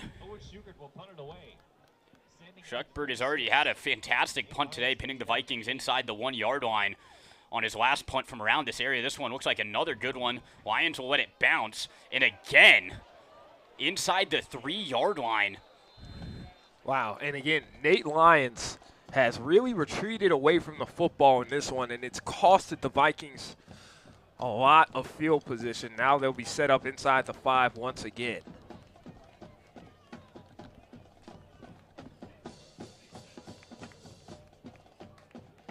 As that one does not help the Vikings field position battle, as we see Andrew Hunter out in at quarterback for the Vikings, as it appears the Vikings are going to try to start it off with Hunter and see if they can rejuvenate this offense a little bit, see if they can get a spark any way they can get it. Yeah, you still got a lot of time on the clock. About 7 minutes and 20 seconds left in this 3rd quarter. So a lot of time to work with here if you're the Vikings. No time to panic, only down 2 scores. As Sykes gets the handoff, trying to find his lane, won't do so, loses a yard. And Aaron, this is one of those games, it's only 14-0, but it does not feel like it. This has been a defeating game for the Vikings just emotionally. It doesn't feel like it should be a 2-score game. Yeah, but they've caught some breaks still. Yeah, John Carroll has controlled every aspect of this football game, starting from the first possession, and it's been in every phase. Defensively, offensively, Sintenfelter has done a great job of managing the football game, getting his playmakers in space. Of course, Ty Montgomery has been spectacular on the offensive side, but this defense has really been the difference. As Hunter's going to use his legs here, and he gets stood up, but a good gain of 5 yards. And I think that's what the Vikings have to lean on. Again, you still have a lot of time on that clock, no time to rush. You just got to be able to sustain a drive, run in between the tackles, go demolition derby, send Andrew Hunter in, and see if he can find a hole and maybe get some big yardage here for the Vikings. Yeah, I would imagine that pep talk to Andrew Hunter went something along the lines of take care of the football and get ready to get hit because we're going to run you. Yeah, exactly. Exactly. As Hunter back under center, he'll fake the handoff to Sykes and roll out. Hit Sykes into flat. Sykes with a good run and gets enough for the first down right. As Sykes, the much better receiving back of the two between Rogers and Sykes. Yeah, and you're going to see Andrew Hunter here. He's going to be patient, take the single. Find Kobe Sykes there in the flat. Don't try to force anything downfield unless you're extremely confident in it. You don't have to get everything back in one play, and Andrew Hunter, I'm sure that's something that Coach K was stressing to him on the sideline. Yeah, and if you're the offensive coordinator for this Vikings team, you want to be drawing up things that you're going to have those short crossing routes that are going to make it easy for your quarterback to not want to push it down the field and still get some positive yardage. As this time Rogers takes the handoff, he's got a good hole. Rogers still on his feet. He loses the football. Another turnover for the Vikings as this one spells disaster. This John Carroll defense is ball hawking in this one. Watch the way they pursue the football and just not giving up on the play. I believe that's Dylan Crassy who forced the fumble on his birthday. Big time play by Crassy after missing the first half. Yeah, happy birthday, Dylan Crassy. You get a fumble forced. How about that? And John Carroll, just everything going right for them. Man, that is tremendous. Their defense is playing one of the best games that I've seen on film so far this season in this one. And they're, like I said, they are the difference. The offense has stabilized and made the plays that it's needed to, but the defense has been the difference maker. Yeah, we knew this was going to be a defensive battle, and the Vikings have been playing a lot more defense, which is not the recipe as the ball's back out. Brooks Thompson has it, and all of a sudden a little bit of a swing. Now the Vikings get a little bit of life, and now the offense comes back, and you have to have a short memory if you're this offense and be able to take care of the football and capitalize on this opportunity that you've just been gifted in your lap. And Brooks Thompson, again, we talk about him all the time, but he is a shot out of a rocket when he sees the football and he has a full head of steam. He's able to force that fumble in a big-time play for the Vikings. Yeah, the 5th turnover of the game between the two teams. That ball must be slippery down there because we've seen that one a lot today.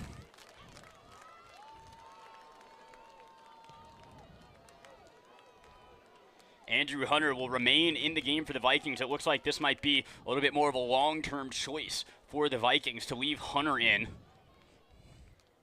And he'll take off and run behind Jake Turner. Hunter's got himself a good lane, spins off a tackle. That's a big man to bring down. Andrew Hunter is a load, and he's so tough between the tackles. Watch the way he just follows Jake Turner, able to pick up a block from the O-line, and then he's just going to go mano-a-mano with the rest of the John Carroll defense.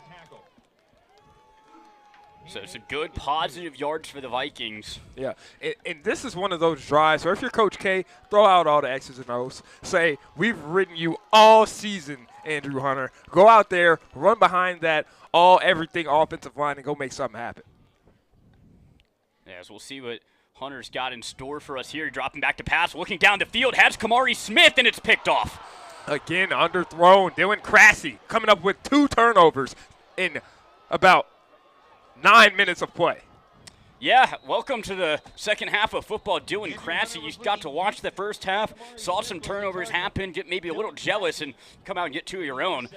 And again, the Vikings just not putting, specifically the quarterbacks, not putting enough air under those deep balls.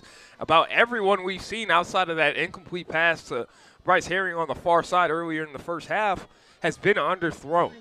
If you're going to miss on a deep ball, overthrow them. Don't underthrow the football. You leave yourself susceptible to plays like that. The Vikings get a little bit of a gift at least in the holding, I believe, was the call, so we'll back it, the return up 10 yards. John Carroll will still have the ball at the 25-yard line, though. The 6th turnover of the game between both teams. And on that play, I question why deviate away from what was working on those first couple of plays of that drive. Continue to push the ball and bruise this John Carroll defense. Instead, you try to take a shot, and as we've seen in this game, John Carroll is not going to give up those shots by any stretch of imagination. So continue to pound the ball if you're the Vikings. Now John Carroll with a golden opportunity again. Yeah, this is one where you can really step on your throat, but somebody called Pixar because they found Nemo there in the backfield. How about that tackle? Big Mike getting active back there. Yeah, the majestic bear coming in and finding Nemo in the backfield just completely washes the center, Michael O'Rourke, and comes up with a big-time tackle. Those are the plays you're going to need if you're the Vikings to get back in this. But like you said, a real opportunity for John Carroll to just kind of step on the throat of the Vikings and put this one away here in the third quarter.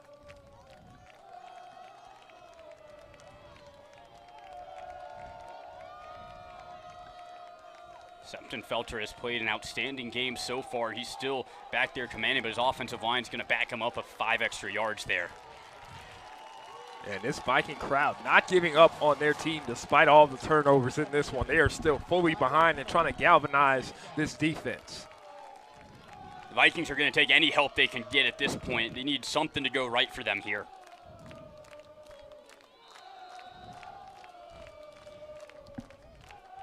And really, the Vikings defense has played a good game, all things considered, with the weapons John Carroll has. It's been the offense that's kind of not necessarily set the Vikings defense up for success in situations.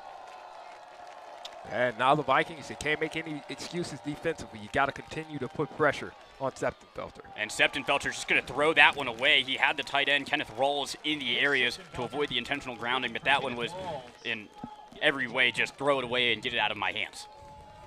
Yeah, and again, a smart play from Felter, not holding on to the ball for too long, allowing that pass rush to get to him and generate a negative play. He lives to see another day, and now he sets himself up to try and make a play here on 3rd and long. Yeah, and I wouldn't be surprised to see the Vikings bring a little bit of pressure here, see if you can make Felter uncomfortable in this pocket and speed up his process. Yeah, you're going to have Ty Montgomery on the bottom of the screen here. He'll be working with Thompson in front of him. That's basically a prevent defense here from the Vikings. Lindstrom able to make the catch, but the Vikings converge, like you said, a little bit more of the prevent defense. The 2 safeties, Jack Murray, Brooks Thompson, converge to make the tackle together. And the Vikings defense continues to respond. Every time something happens on the offensive side of the football, the defense goes out and makes up for it. They've been doing a tremendous job. They got to continue that throughout this ball game. And again, the offense just has to find one special play, one magical Christmas present of a play to try to get back into this game. Yeah, the Vikings have never played December football before. As Cade Petty's going to be offsides on this punt. So another good punt here. It'll bounce inside the 15-yard line, or right before the 15-yard line. But like you said, in all things considered, this is a John Carroll offense putting up 44 points a game. And right now, the Vikings defense has held them to 14, which is no easy feat. Yeah. But, I mean, can we talk about how good Owen Schukert has been in this game?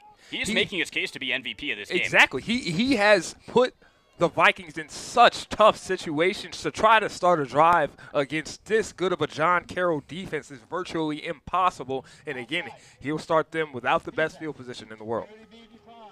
So they'll decline the offsides penalty, take the result of that punt since it pins the Vikings pretty deep. Yeah, he's had 2 within the inside of the 10-yard line. This one just above at the 15, but he punted it away around the his own 20-yard line.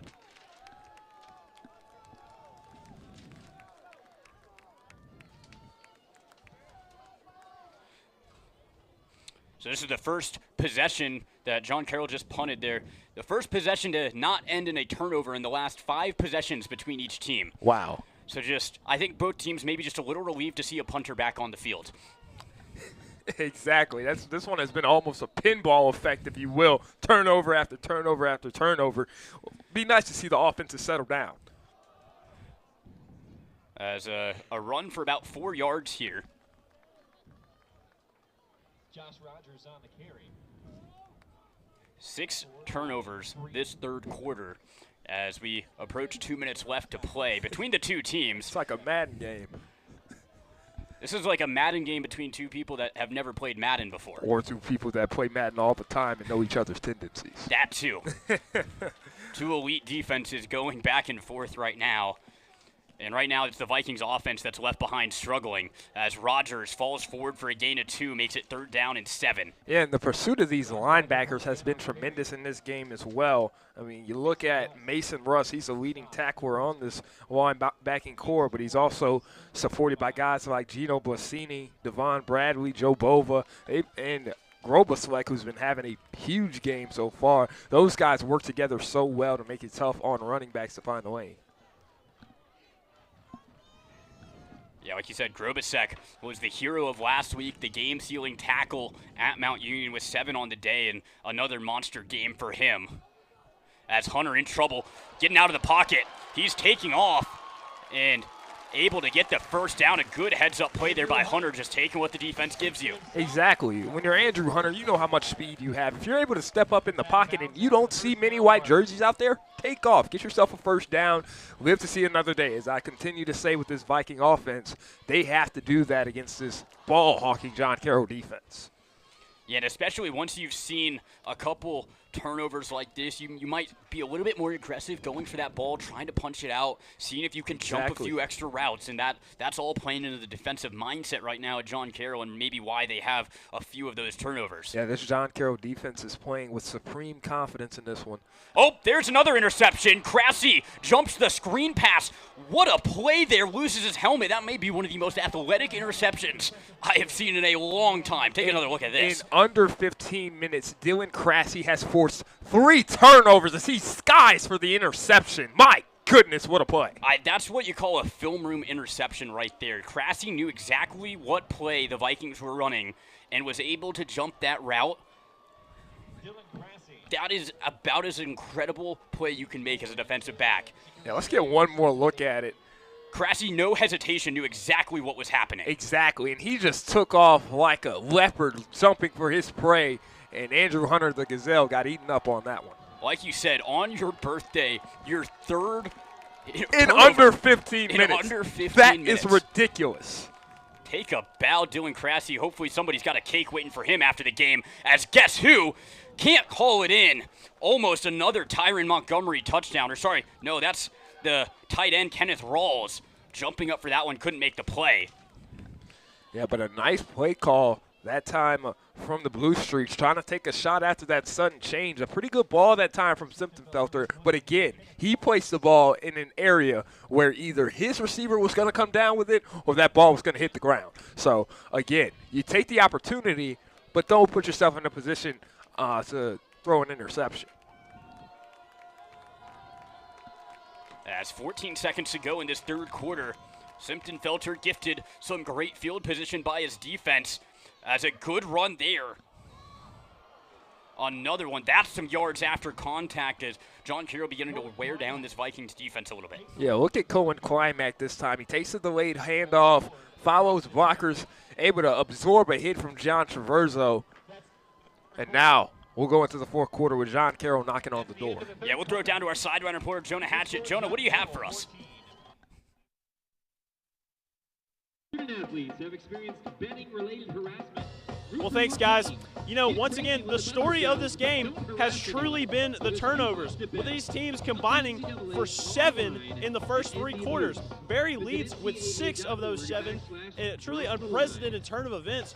No one could have foreseen this. We knew it was going to be a defensive game, and quite frankly, from this Barry College defense, you can't ask for much more. Holding a powerful offense such as John Carroll to 14 points when they come into this game averaging roughly 43, I mean, there's really not much else to say. This has been a really, really one-sided affair because Barry can't get anything going offensively. They have 15 minutes left, but will that be enough time to overcome this hole that they've dug themselves into? That's all I've got. Back to you guys. Help enhance the educational and athletic experiences of nearly 500,000 NCAA student athletes.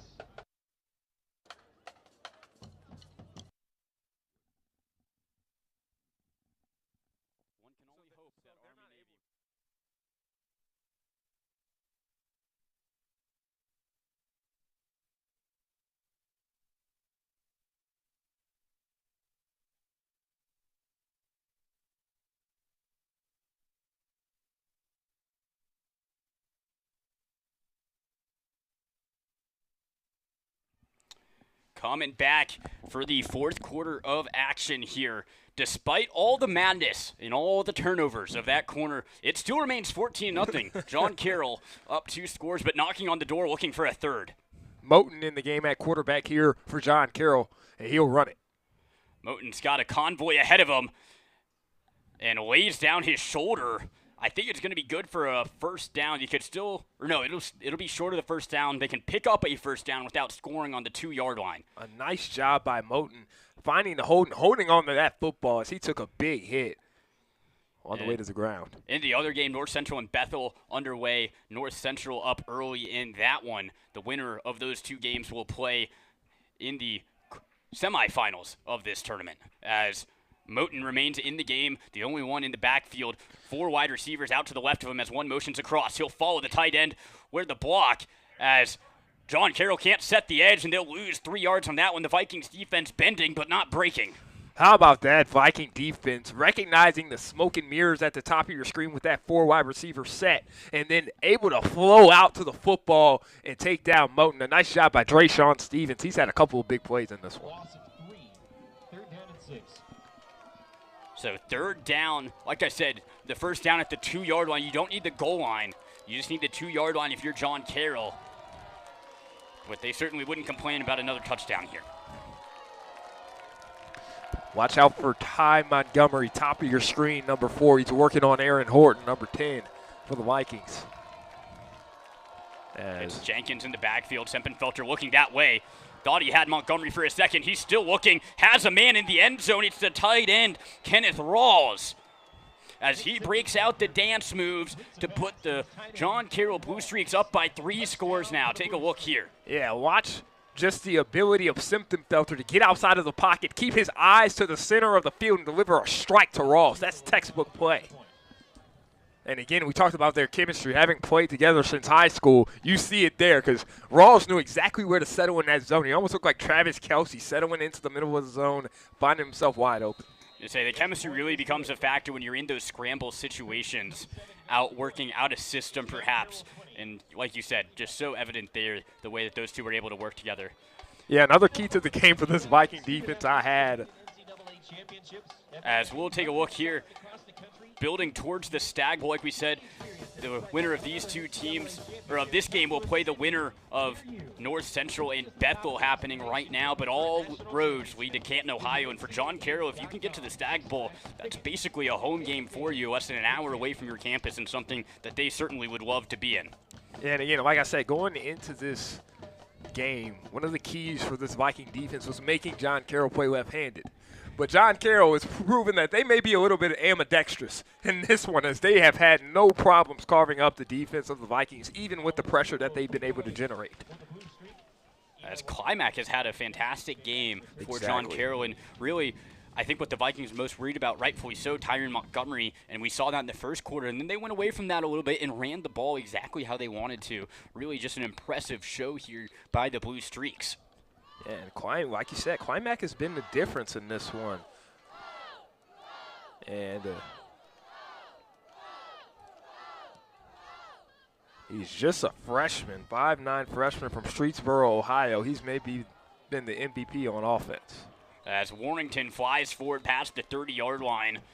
A good replay, or a good return there as we take a look at the replay.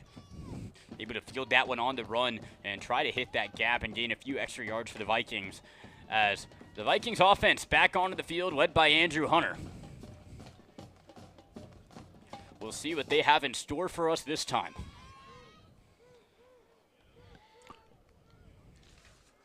A 4 wide receiver set, as it'll be Walker Williams and Colby Sykes motioning into the backfield. As Hunter drops back to pass, and that one will fall incomplete, looking for Bryce Herring. And again, this secondary for John Carroll is just so strong, along with their linebackers, able to just constrict the middle of that field. You're going to see Bryce Herring try to find a lane in the middle, but there's just no space, and it's all covered up by white jerseys. Yeah, it's something this Vikings team has done so well this year, especially with running the ball, is their time of possession and really suffocating teams, as they're averaging 33 minutes of time of possession. And today they're only sitting at 18 so far, so really just haven't had the ball, hadn't done their defense a whole lot of favors. As Hunter's going to take off towards the edge, has a little bit of a lane, good enough for a first down, and takes a man with him.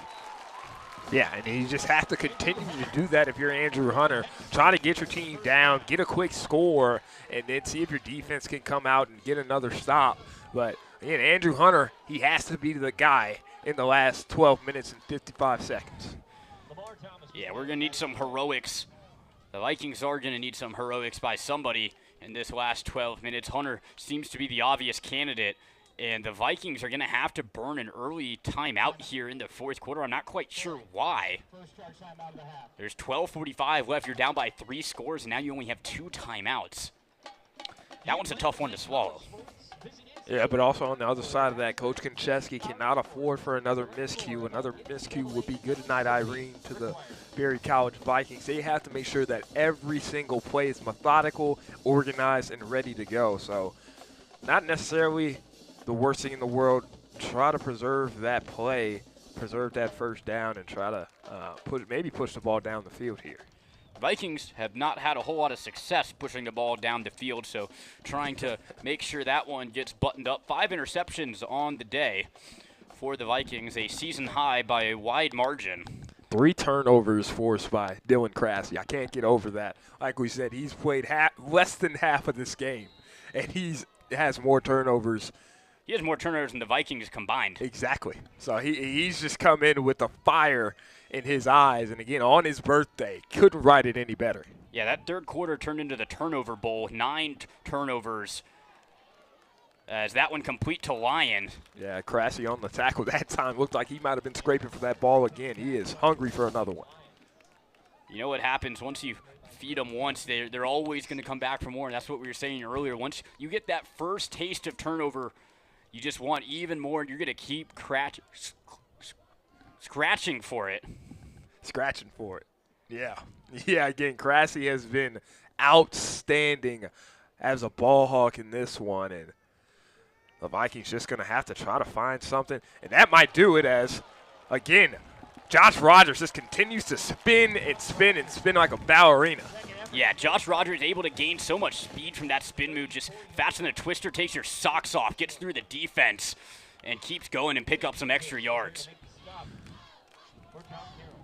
And the clock is going to start to become a factor. Now that you're down 3 scores, you have got to move quick and put points up in a hurry. Yeah, you could see the Vikings moving with a little bit of more urgency perhaps than before. As Hunter under center, he'll fake the pass, or fake the handoff and hit the pass.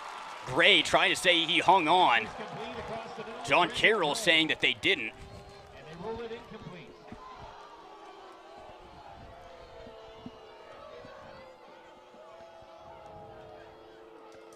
As I don't believe they're going to say he got it, so it'll remain 2nd down and 10.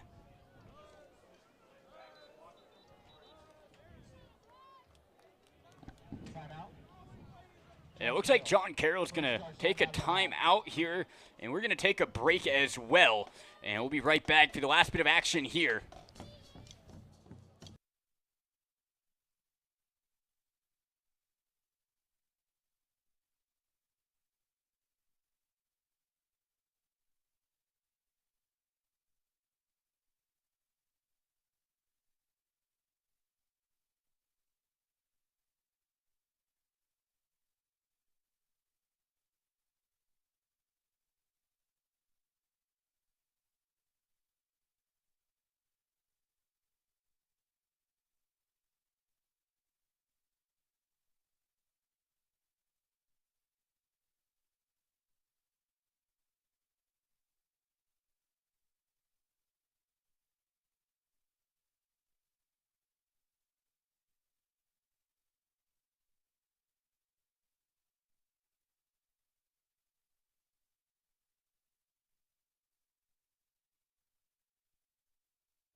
As back here after the break, the Vikings string together a good drive, trying to cash in and get some points on the board for the first time today. As it looks like we're having some clock issues now. not the only issues for the Vikings today, as still looking for some points on the board. We'll take a brief pause here as they figure it out. Aaron, we've been talking about this John Carroll defense, and their rush defense was the most impressive part statistically, but it's really been their secondary making the plays today. Yeah. I mean, John Carroll has understood what the Vikings' weaknesses was, and it's throwing the ball down the field and having to do that consistently. And they've dared the Vikings to do that, and that gamble has paid dividends here for John Carroll in this one. Again, Dylan Crasty with 3 forced turnovers in under 15 minutes. Under a half. I can't get over it. That has to be some type of record within the NCAA. We'll have to look into that as we try to figure out this clock issue. Again, still 52 seconds, which is incorrect on the clock here. As we take a look at the bracket here for this side of the tournament, I see John Carroll and Barry playing now. The winner of this game plays the winner of North Central and Bethel. That's happening right now. North Central with an early lead in that one as they kicked off at 1 p.m. their local time. Yeah, and while we have some time, I mean, John Carroll, as we said, a rich history of football up in Ohio for them. We talked about a little bit earlier in the week, Derek, some of the NFL ties that John Carroll has. Obviously, John Shula, the all-time winningest coach in NFL history. He is an alumni of John Carroll football. Brandon Staley, the defensive coordinator for the Saints. Josh McDaniel, offensive coordinator for the Patriots. Tom Telesco, a former general manager in the NFL.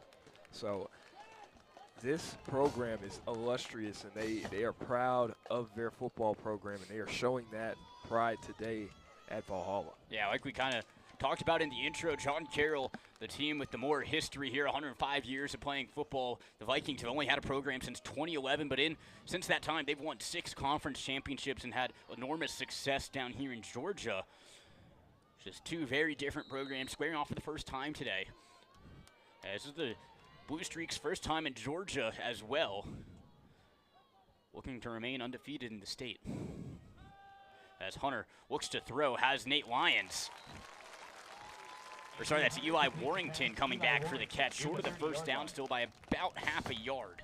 Yeah, nice job by Warrington, though, on the outside. But I believe that's Crasty that was covering. A nice job just coming back to the football, having the wherewithal to come down with it. So 3rd and short. Usually this is where we'd see Andrew Hunter trot off the sidelines and come in. Instead, he's already out there, and it might still be the same play call anyway. We'll watch him follow Turner as he's the lead blocker. Hunter holding on as he'll ride the roller coaster down inside the 20 and move the chains. And you just wish that you would have seen this out of the Vikings earlier in this ball game. Going to Andrew Hunter, allowing Demolition Derby to take over in short yardage situations and resetting those chains. As I believe this is the first trip inside the red zone for the Vikings. As they make it here in the 4th quarter, looking to come away with some points and see if they can make it to the promised land in the end zone. Yeah, they are 37 for 42 as far as scoring in the red zone, as Hunter under pressure, and he is sacked. He almost was able to get away, but how about the defensive presence on the inside? That time, Ben Day making the play, as he was part of that game-winning tackle against Mount Union as well. The 6'2 senior from Brecksville, Ohio, coming up big. Yeah, Ben Day and Tommy Wazinski up front as Hunter has to fight for his life again, makes a man miss. He's got some extra yards as he had a free runner at him just as we were calling his name. Tommy Wazinski and Ben Day, the 2 impressive players up front. Hunter with the swim move brings him to the pool a little bit early. It's not quite summertime yet, but able to scramble forward and makes it 3rd down and short.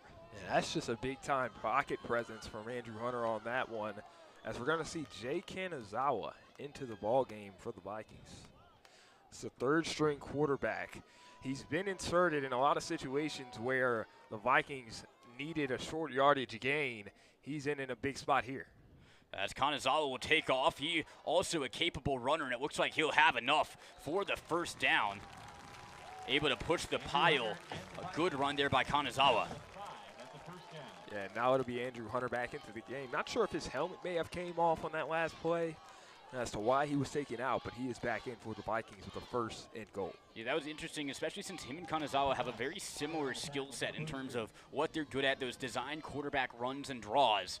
Yeah, maybe Kanazawa with a little bit of more of an ability to get skinny in between those holes. Obviously, the sides of Andrew Hunter, as that's going to be a touchdown. Nate Lyons in the back of the end zone. What a play, what a throw. That was disgusting in a breadbasket.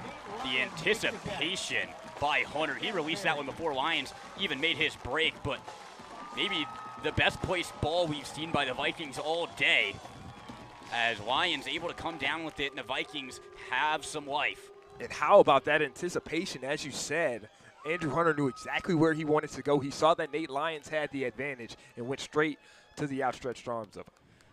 Vikings started in their muddle huddle and will instead elect to just kick the extra point. It'll be Richards lined up.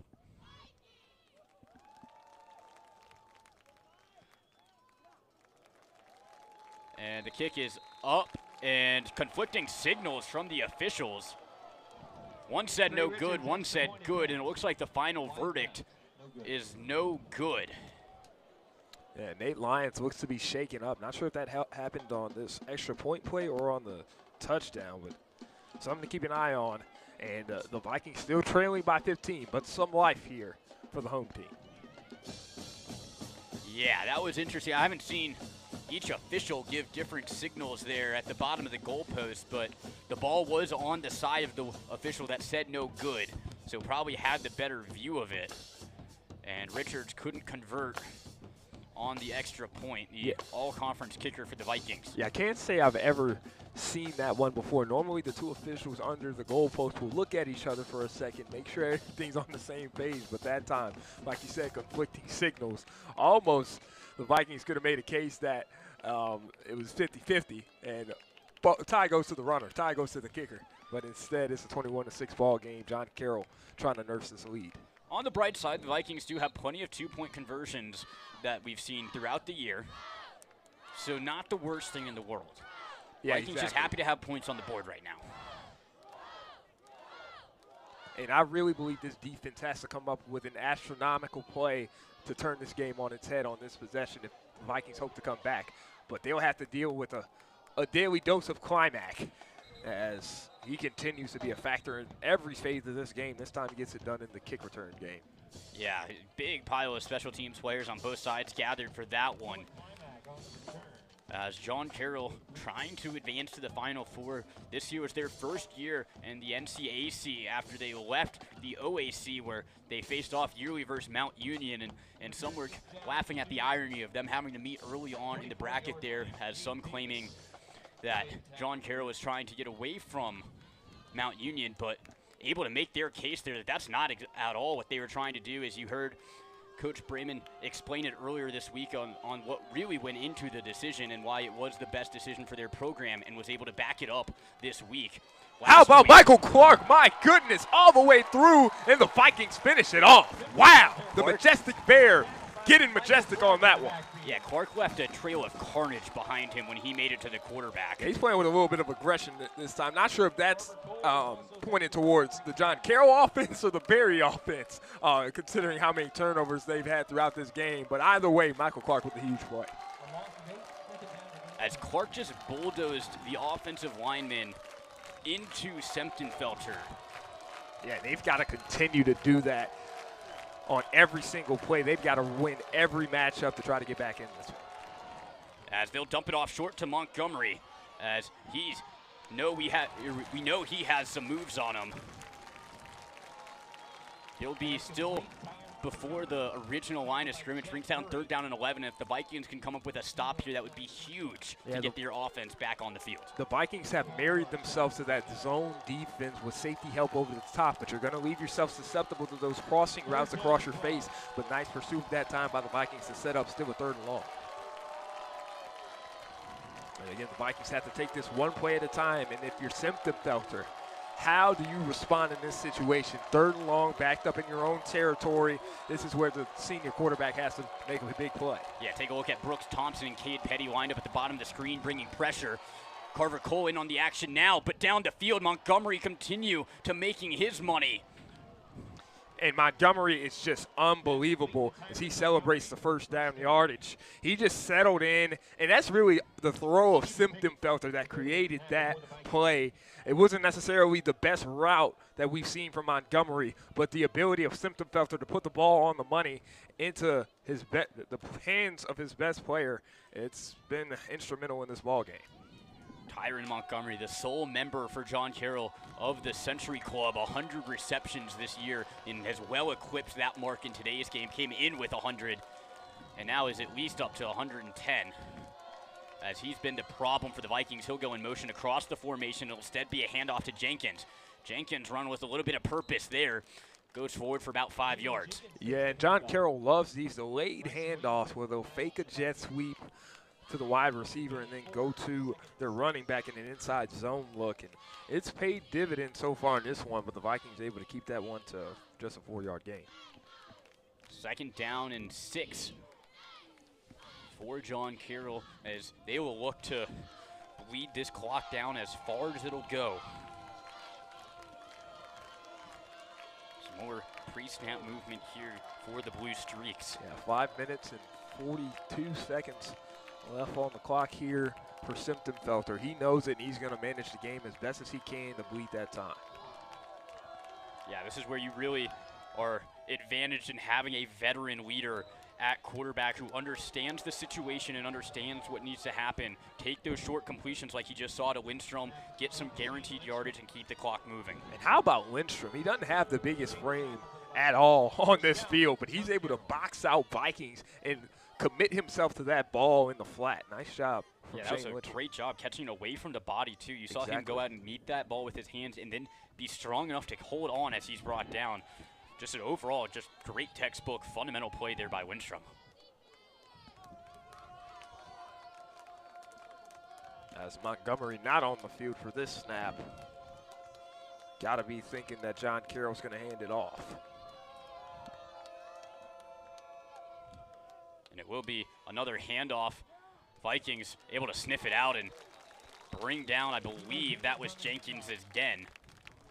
And the Vikings will burn their 2nd time out here, trying to slow down this John Carroll drive and get the ball back to their offense with enough time on the clock to go get 2 scores. So we'll take a quick break here as well for the timeout and be right back for the last 5 minutes of action here.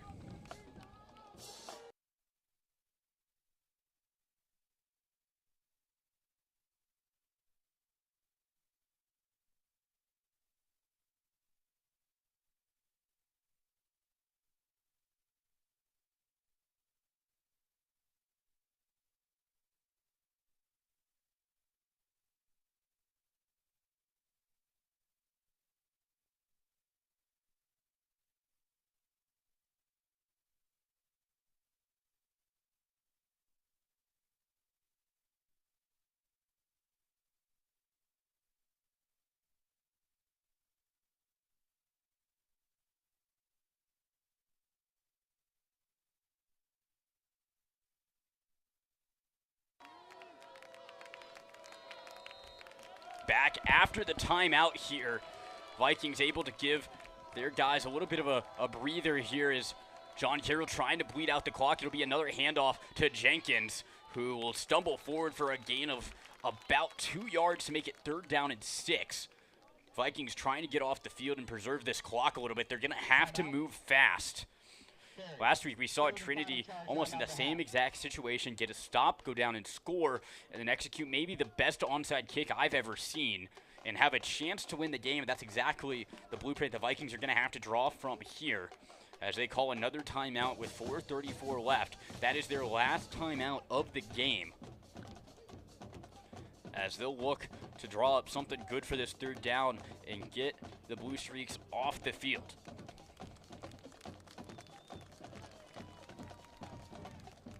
And if you're head coach Tony Konchesky, I'm willing to bet that you're selling out on the run here and just hoping that that's what happens and you get a stop.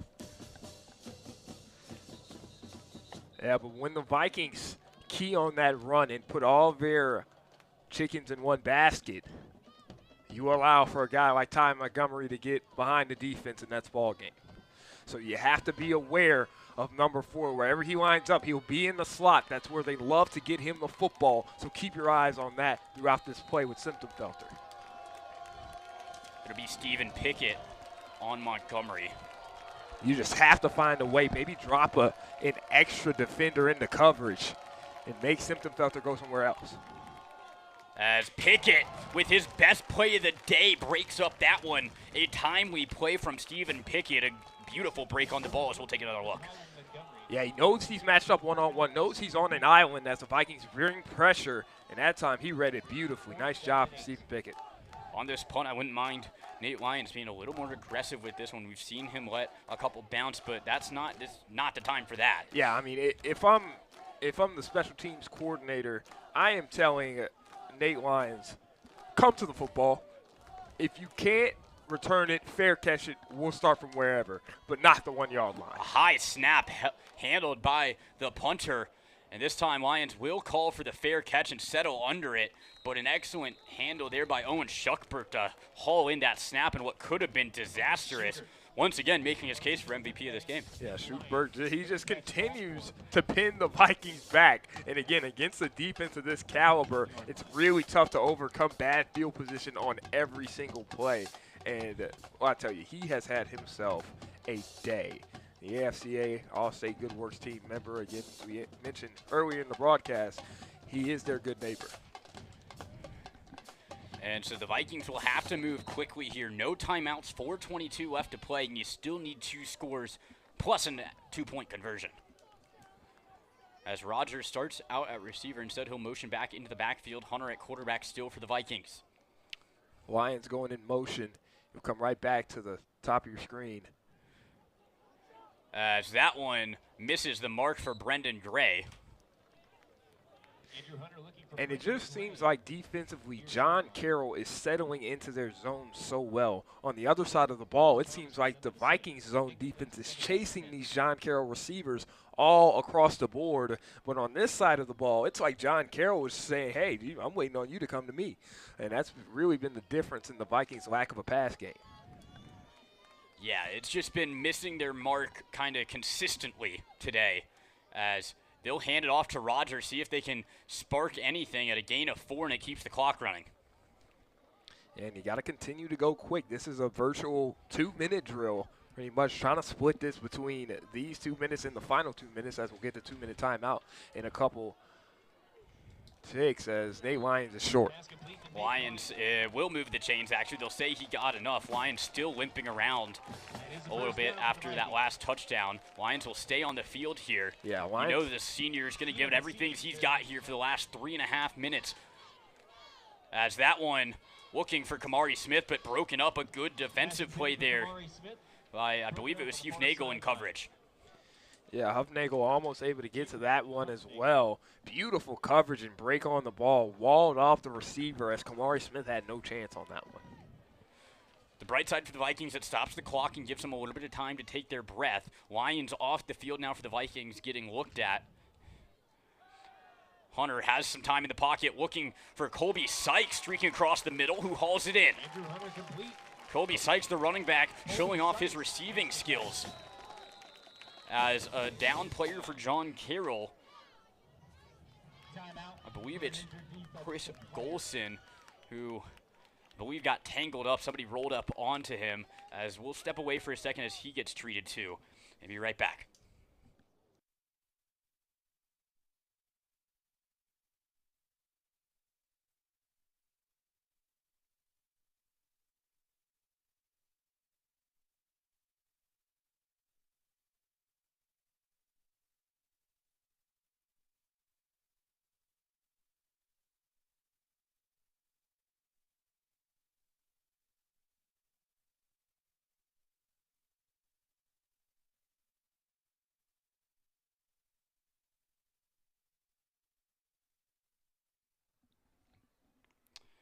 As back after the injury timeout, Goldson appears to walk off on his own power and be okay.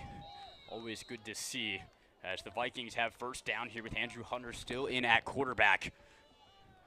As he's flushed out of the pocket, steps up, was looking to throw. Instead, he'll use his legs, trying to navigate his way to the sideline, and he does. Andrew Hunter with the heads-up play to get out of bounds, it appears. Yeah, and this is the dimension that he brings to this ball game. Is he is extremely aggressive. When he steps up in the pocket, he becomes an immediate threat to those linebackers as a runner, but he doesn't quite give himself up until the last second. As that one goes across the middle to Gray, he's got some room to run before he gets upended. A big tackle made there by Mason Russ over the middle, laying to Boone. Yeah, Mason Russ, the leading tackler on this John Carroll defense, and he's a hard hitter as well, as we see it there.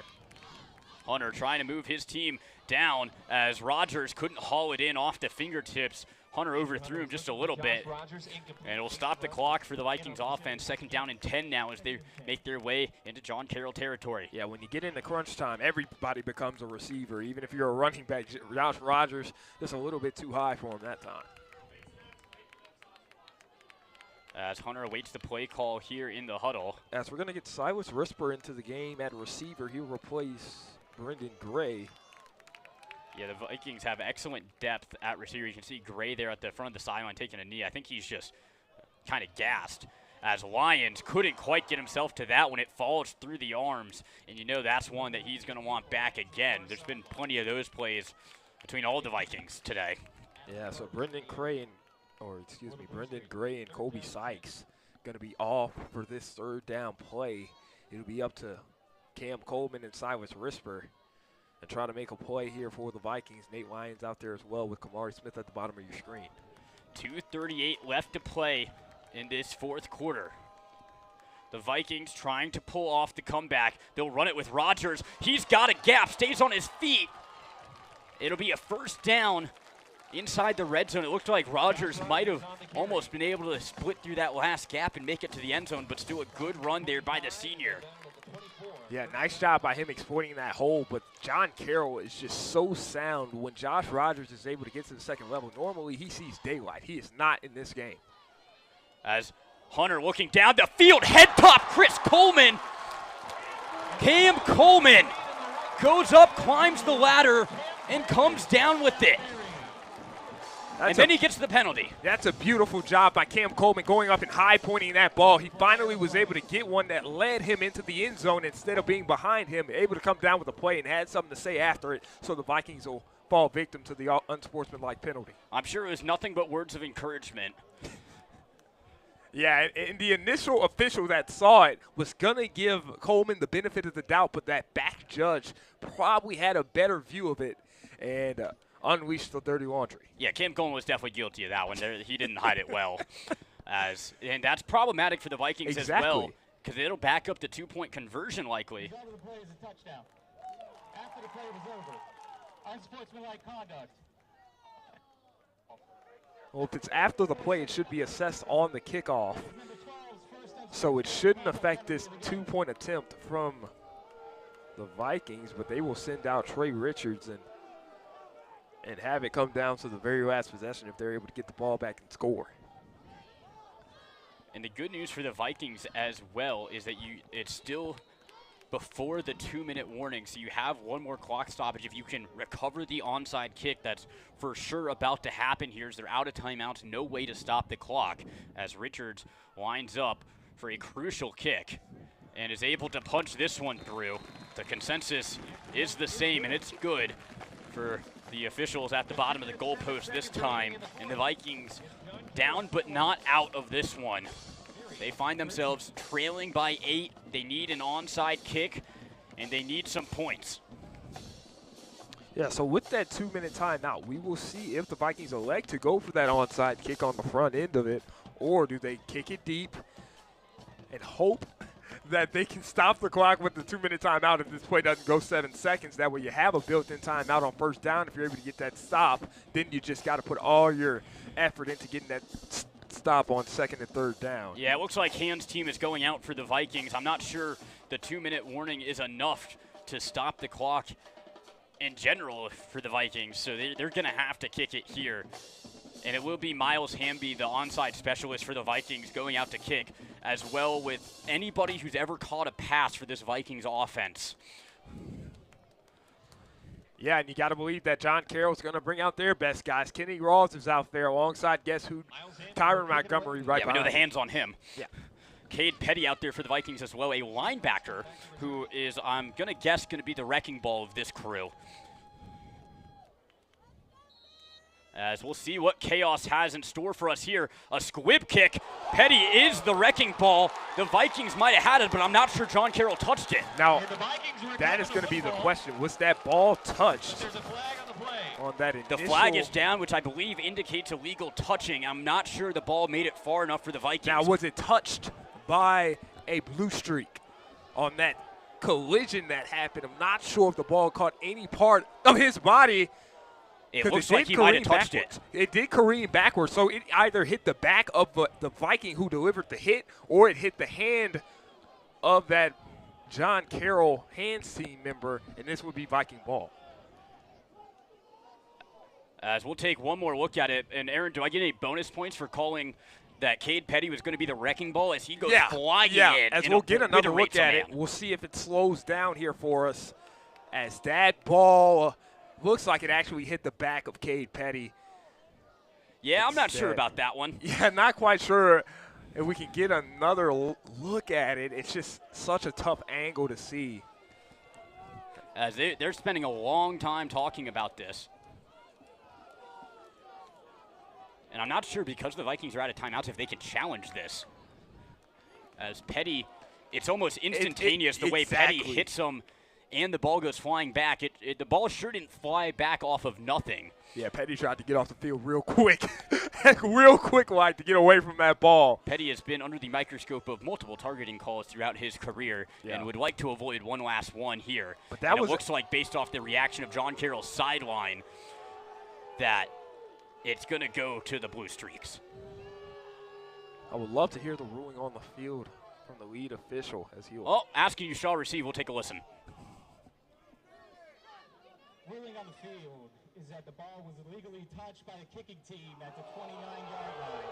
We also have an illegal block on the kicking team before the ball traveled 10 yards. The penalty will be declined. John Carroll has elected the option to take the ball to the spot of the illegal touching. It's first Carroll. And so John Carroll will take the ball at the spot of the illegal touching. They'll say the Vikings touched it first. And the Vikings, out of timeouts, cannot challenge. That early timeout proves to be costly for the Vikings.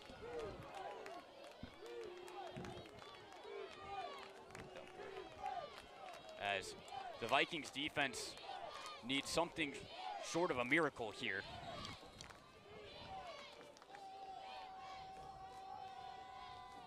As they'll hand the ball off, it's Newsome going through the hole, and that'll Going Climac. Yeah, Climac going to get first down yardage on that one, just following his blocks into the second level. He picks up that first down. We'll get the 2-minute timeout, and now the Vikings pretty much with just one last chance to try to make a play. Carry was by Colin Climac. Yeah, the Vikings, I think, don't really have a path in this one anymore. As with the 2-minute warning happening now, there's no way for them to stop the clock. So that would be 3 kneels down for John Carroll, and this one is all she wrote. Yeah, and like you said, that timeout that they took earlier in the game to salvage that first down play, if you take that delay of game or maybe a busted first down play, as long as you don't turn the ball over, you have a timeout right now. And you can challenge that play. And, you know, anything can happen once it goes to video review. We've seen crazier things, but the Vikings don't give themselves a chance here. As the comeback falls short, just too many self-inflicted errors by the Vikings today to make it out of this one. John Carroll, a very good football team. You're not going to get away with things like that against a very good football team like John Carroll. Yeah, and it was just the uncharacteristic turnovers that led to this point. Like we said, Dylan Crassie with 3 turnovers that he forced in just the third quarter alone, which kept this game at 0-0 throughout the third quarter. Both teams with turnovers across the board, and John Carroll was just able to get that last touchdown of this quarter to create that separation. Now the Vikings were able to score 13 unanswered, but maybe too little too late. Yeah, Dylan Crassie might have had the most impressive third quarter I've ever seen from a defensive back in his 3-turnover outing, as the clock continues to trickle down. And you can see defeat starting to set in a little bit on the Vikings sideline. The Vikings on a historical run this season, their first Elite Eight appearance. Yeah, but it looks like it'll come to an end here. And John Carroll will march on to the Final Four for what I believe is the first time in program history for them. A storied history and a historical season for them continues. Just so impressive the way they've played so far this postseason, taking out one of the juggernauts of the sport in what some are calling the most important game of their school's history, and a long history that is. Yeah, and I mean, beyond that, one of the biggest games probably in D3 history in recent memory, being able to knock out Mount Union, who has been virtually in the Final Four or the championship for as long as I've been alive, possibly. So it's just been a terrific year for this program, and they deserve this win. They're going to move on and try to take on either North Central or Bethel with a chance to advance in the national championship on the line. Yeah, they will await the winner of that game to take on the winner. It'll be second down and 11.